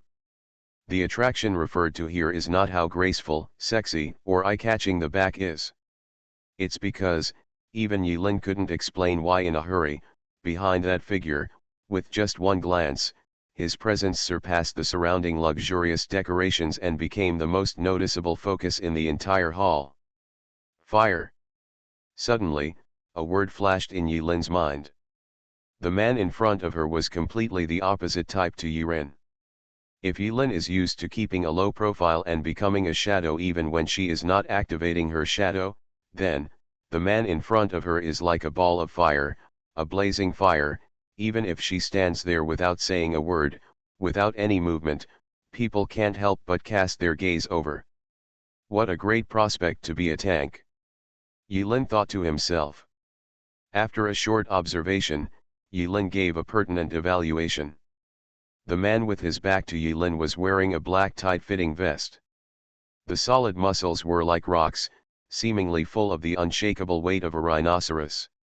The most conspicuous thing is the messy curly hair shawl, and the color of the hair is red. This kind of red is not the ordinary dark red, brown red, or ant red, but a red that seems to be emitting a glow, making it difficult to look away. Red hair. Boo. Redhead, Joe D. Solomon had his back to Yilin. He popped out a solid wooden cork with one hand and poured a bottle of highly potent liquor into his mouth as if drinking water. Gudong gudong gudong. Yilin's pupils shrank slightly. The ejected cork sank deeply into the wall in front of Joe D. Solomon, leaving a clear small hole. When Yilin entered and looked around, she noticed that there was a wall in front of the red-haired person. The wall was full of holes of various sizes. This is the original origin of these holes. He thought, ahem. The strong smell of alcohol evaporated quickly and filled the conference room. You know, the red-haired man chuckled, turned his head, and held the bottle of wine in his hand, leaning against his side. At the mouth of the bottle, dripping spirits fell to the ground. The red-haired man grinned, looked at Yilin, and said, Invader from the East, respected president of the Apocalypse Guild, before you came, I was very curious about what kind of man would be who stood at the top of the world. Such a person. Yilin noticed that Joe D. Solomon used a very harsh word in his opening remarks, intruder. Then what? Then, I was very disappointed. The red-haired man shook his head and smiled. I didn't expect that the man standing at the top of the world was different from what I imagined. He looked, slightly petite. Yilin instantly had the urge to pull out a gun and shoot the red-haired man in the head. People and their body types cannot be generalized. After a moment of silence, Yilin smiled slightly and said, I am also disappointed. Hearing this, the red-haired man stared, but his expression seemed to be interesting, and he asked, Oh? How do you say that? I didn't expect that the president of the Red-Haired Guild, the 7th guild in the world, would use such a clumsy performance to give me a so-called insult. Boom. Ha ha ha. The red-haired man raised his head and laughed. He smashed the empty bottle against the wall with one hand and smashed it into pieces. Interesting. Now, I am impressed by you. Please sit down. There's no need to sit down, Yulin said with a smile, I like standing. So, the red-haired man looked into Yulin's eyes and said directly, guest from the east, are you coming to my city this time to declare war or to form an alliance? Joe D. Solomon's question was a pointed one. He had no intention of giving Yulin any trouble. Yulin was directly asked about the purpose of coming to the city as the leader of the world's #1 guild. Alliance. Or declare war. Joe D. Solomon has always wanted to take the initiative in conversations since he started working in Yulin. Every word seems to reveal a message to Yulin. No matter how awesome you are, no matter how high your ranking is, this is the Tower of War server, this is my city, this is my territory, I make the decision. When Yulin was silent. It seems that because he drank a whole bottle of high-strength liquor, the red-haired eyes were bloodshot and looked like they were stained with blood. He hoarsed slightly and asked the question again aggressively, form an alliance. Or declare war. When he said the last two words declaration of war, a cruel smile appeared on the corner of the red-haired man's mouth. I see. About 30 seconds later. Yulin figured it out. He breathed a sigh of relief and chuckled, let me confirm one more thing. After saying that, Yulin flicked her wrist, and a high-definition uncensored photo spun in mid-air and flew towards the red hair. Joe D. Solomon had a strong smell of alcohol coming out of both nostrils as he took the photo. That is a beautiful photo of the treasure-stealing magician Cecilia von Einsborn. Are you looking for her? The red-haired man's bloodshot eyes stayed on the photo for a moment, then raised his head and asked. It seems you know her. Yulin smiled.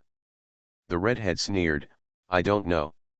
Ha, Yulin sneered and calmly raised two fingers. First, when you see a photo of an unknown person, your first reaction should be to ask who is she? This is a normal reaction. The red-haired face changed slightly. Second, I thought it was strange before. That photo seemed a bit too clear. It was as if the person who took the photo had long known that she would appear at a specific place and time, and had set up candid photography equipment in advance and took the time to do so. I lit a cigarette and adjusted the aperture and focus. Well, isn't it a bit too much? When the red-haired man heard this, a trace of surprise flashed in his eyes. I understand, Yulin had already concluded from the other party's reaction, it seems that although you know her, you don't know that she deliberately left this photo. Ha, have you ever thought about it? She deliberately attracted us to your city. Idiot. The red hair's muscles bulged with veins and he cursed. While scolding, he subconsciously looked towards one of the doors. Yulin smiled and said, this is the second thing I want to confirm. When human beings are extremely angry, they will unconsciously make the most innocent reaction. This is human beings. Bang bang bang bang bang. Doors were kicked open. Countless soldiers surged inside. Changes happened very quickly. The whole process from the moment Yulin stepped into the conference room to talking to the red hair took less than 3 minutes. But within these short 3 minutes, the conversation fell apart.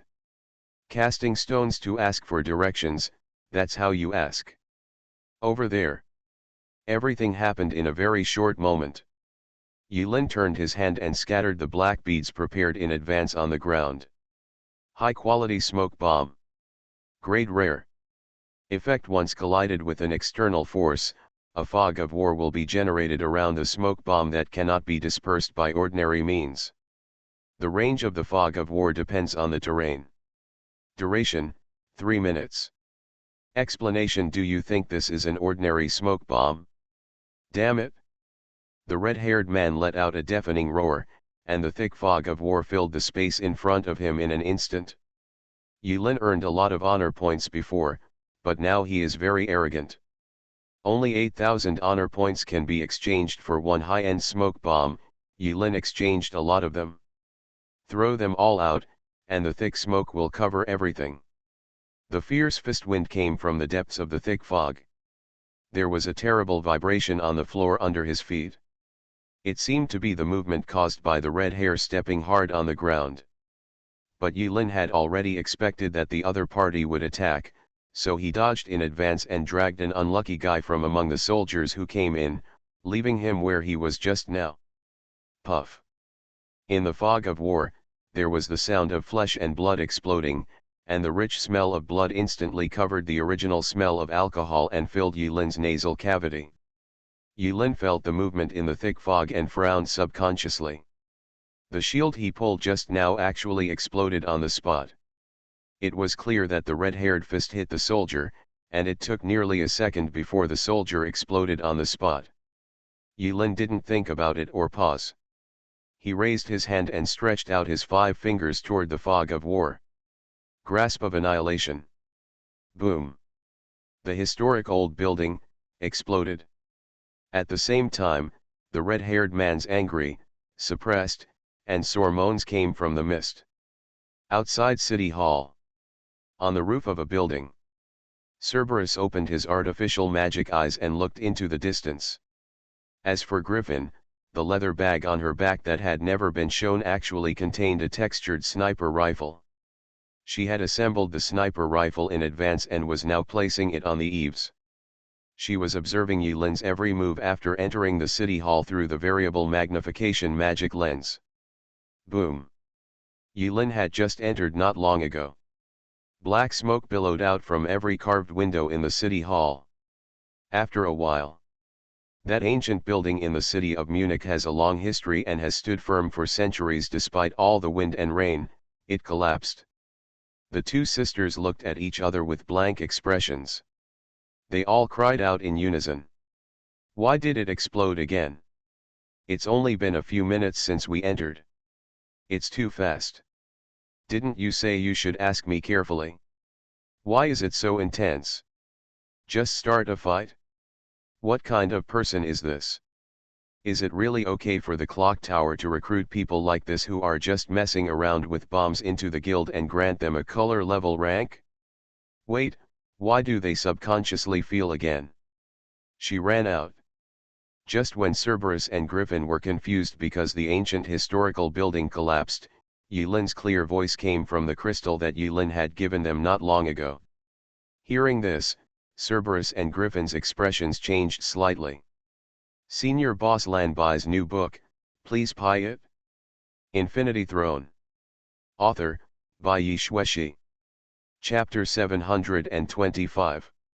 Not long ago. They all received a sparkling crystal from Yirin.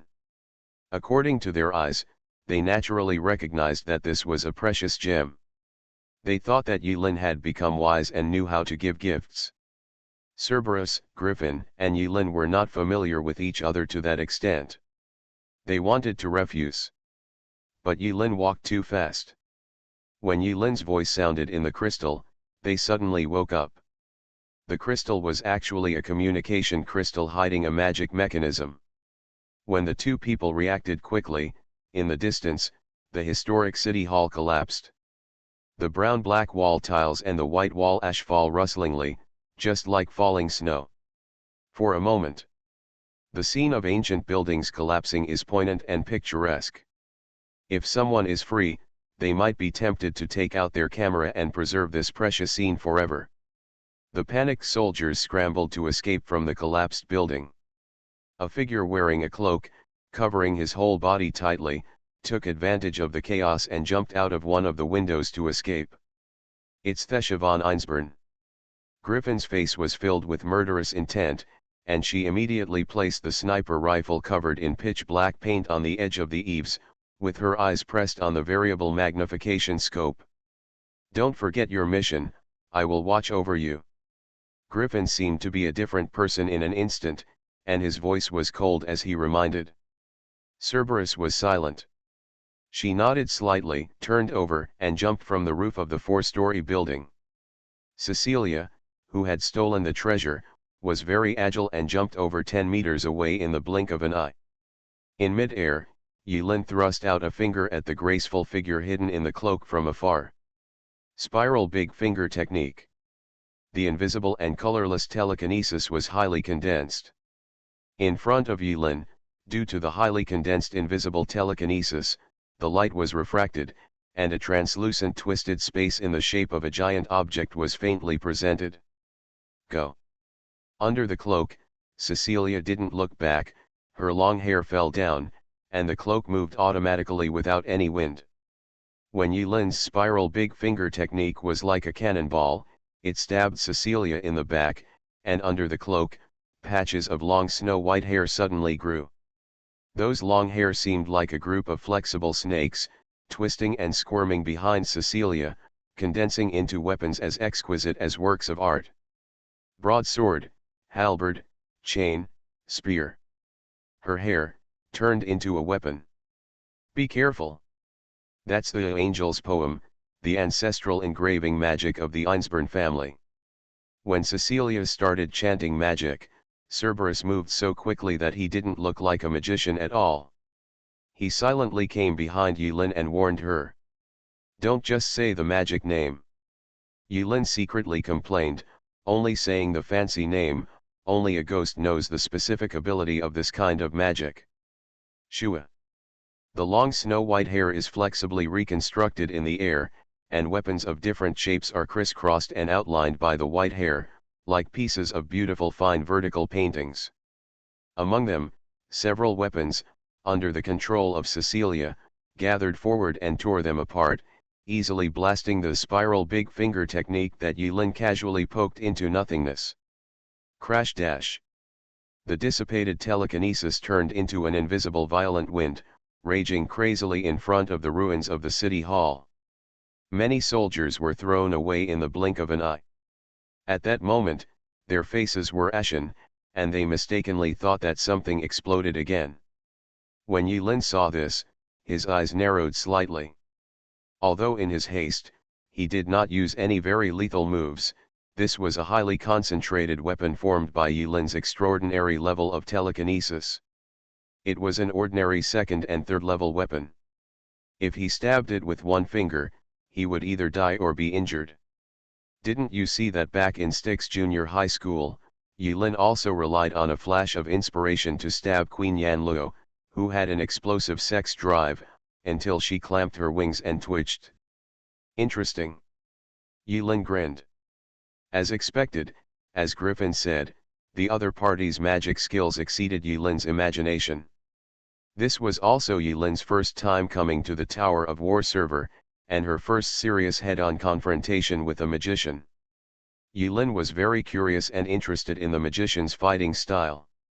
In the blink of an eye, two revolvers of different colors, red and white, quickly appeared in Yulin's hands. The two guns were flicked, and two boxes of ordinary psychic bullets were condensed in the chambers. The bullets were shot towards Cecilia quickly as if they were free.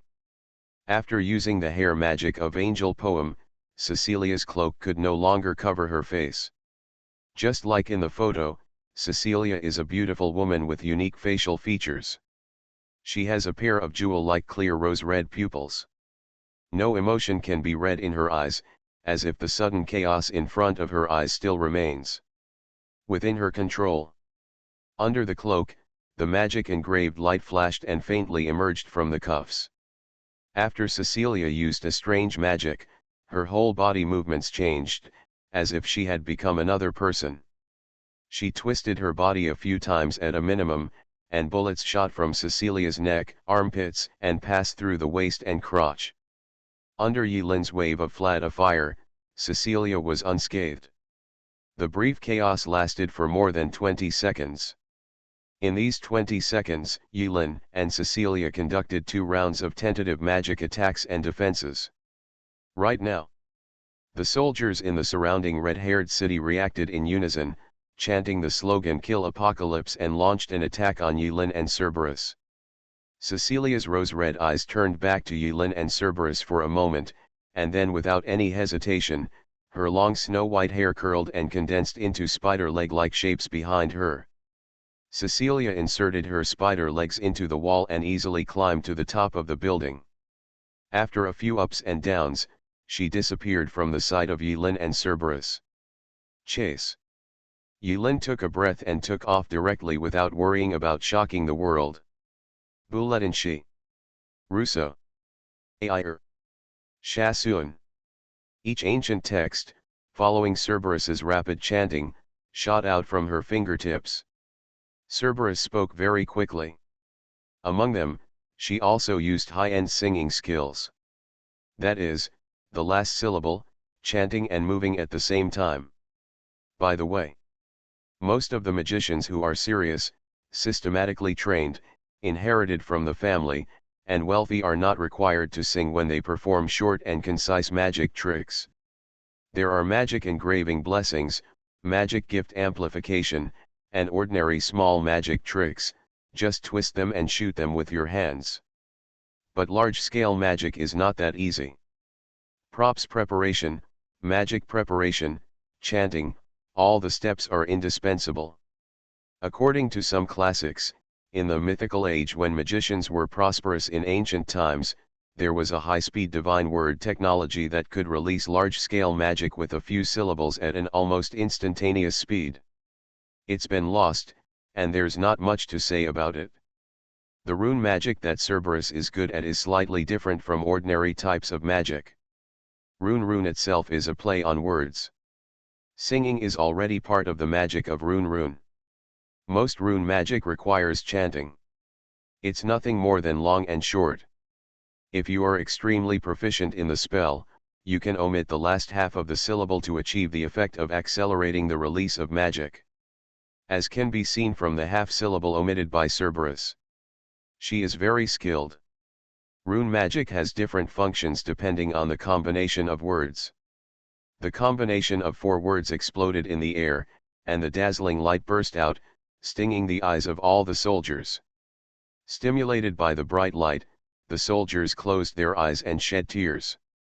Yulin's back was facing the place where the strong light burst out, so she was not affected by the strong light. It is also possible that Cerberus' superb skills deliberately avoided Yulin's sight and coordinated perfectly. "Man, don't block my trajectory." Griffin's cold voice came out from the communication crystal. Yulin, who had just taken off on the spot and prepared to pursue, suddenly felt a strong threat from behind. The almost intuitive sense of crisis, coupled with Griffin's cold reminder, made Yulin pursue faster. A moment's pause.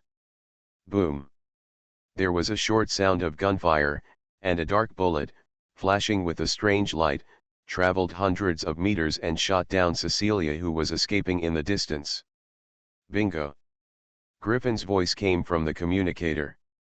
Yulin had already secretly explored out of curiosity and found that there were a bunch of scattered magic mechanism parts in Griffin's treasure bag.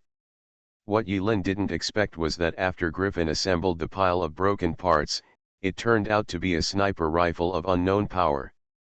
A good magician turned into a sniper. This sudden change of style made Yulin feel that there was something strange about it.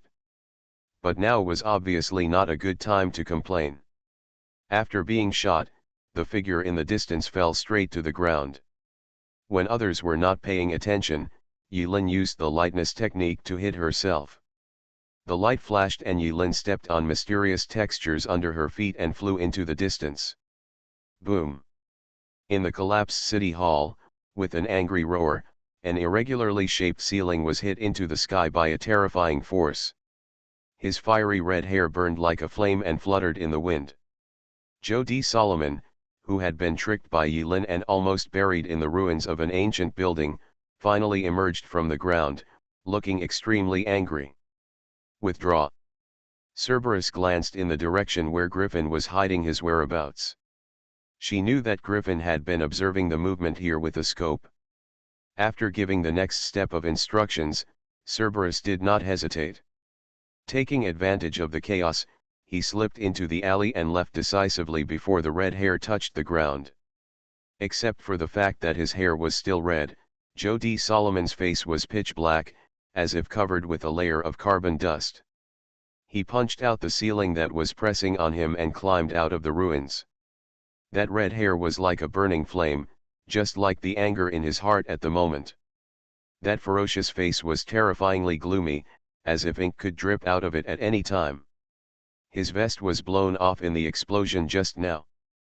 But the redhead himself didn't seem to be too seriously traumatized. He stepped out step by step, and the legendary back was revealed in the sun and in front of everyone. On the scarred back of the red hair, there are actually 4 square Chinese characters tattooed on it. Wealth, strongness, righteousness, Bo.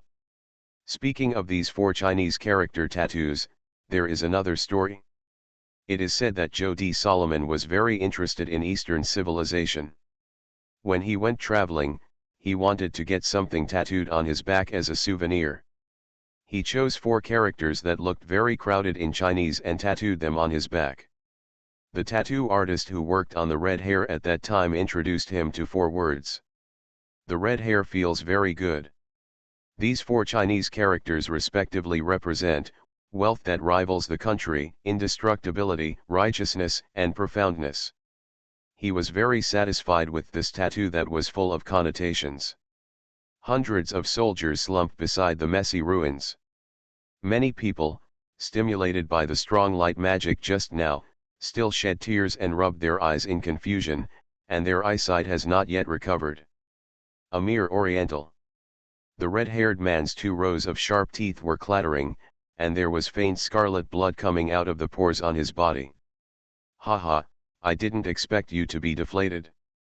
At this moment, on the right side of the red hair, about 5 meters away, a burst of smoke appeared strangely. From the smoke, a blonde woman wearing a sharp military uniform walked out slowly with a sneer on her face. The Grand Governor of Borough. When the red-haired man saw the person coming, he frowned and called out the name of the woman who came from the smoke. But his expression didn't look very happy. Pa. Immediately afterwards, the red-haired man saluted the woman he called the governor of Baal with a standard military salute. The governor of Bordeaux had long blonde hair and wore several earrings made of bones on her left ear. She was dressed in a dark green military uniform, which stretched her figure tightly, making the mountains tremble as she walked step by step. The woman should have been pretty, but she had a scar on her face from the bridge of her nose to her left lower jaw. This scar adds a bit of ferociousness to the woman. When she walked towards the red-haired girl, she held a long pipe made of mahogany in her hand. The pipe was inlaid with a gold rim, making it look noble and luxurious. The governor of Bolton was smoking a cigarette, and white smoke came out, converging with the strange smoke behind her. But the strange thing is that there is obviously smoke around her, and even if she is standing within a few meters of Governor Ball, she can't smell the slightest bit of acrid smoke. Giggle. When a man and a woman stare at each other. The sarcastic face of the governor of Bor suddenly showed a happy smile. She smiled so hard that her military uniform trembled, looking like a pretty girl. The dignified president of the Red-Haired Society was fooled by a mere man. He is from the Apocalypse Guild. When the red-haired man heard this, his expression was furious, and he almost squeezed out these words from between his teeth. No, Governor Ball shook his head, I am referring to that woman. Angry Joe fell silent for a moment. He had nothing to say. I didn't expect that. Governor Bor smoked a long cigarette one after another. The smoke formed a strange shape around her. She closed her eyes, as if enjoying the fragrance of tobacco, and slowly said, I actually believed that woman's words and thought she would cooperate with us. I don't believe it, the red-haired sneered, magicians are a group of despicable creatures. How could I believe a magician's lies? The governor of Bordeaux pointed at the collapsed city hall with his cigarette pole and said with a smile, as far as the results are concerned, there is no difference at all. It's all because of that apocalypse. The redhead retorted. The implication was that if the Apocalypse Guild hadn't come to disrupt the situation, he would have eaten the female magician to death. It seems that the president of the Apocalypse Guild is here for that legendary item. Things have become complicated now. Governor Ball was smoking a cigarette. After thinking about it for a moment, she turned around and faced Nang. He walked through the thick smoke and said as he walked, no matter what method you use to find that woman, you must find out the whereabouts of the legendary item from that woman's mouth. Hey, the red-haired man laughed ferociously, clenching his fist hard and cracking his knuckles. She can't run away. But he hasn't finished speaking yet. The figure of the great governor of Bor disappeared into the smoke just as he had arrived.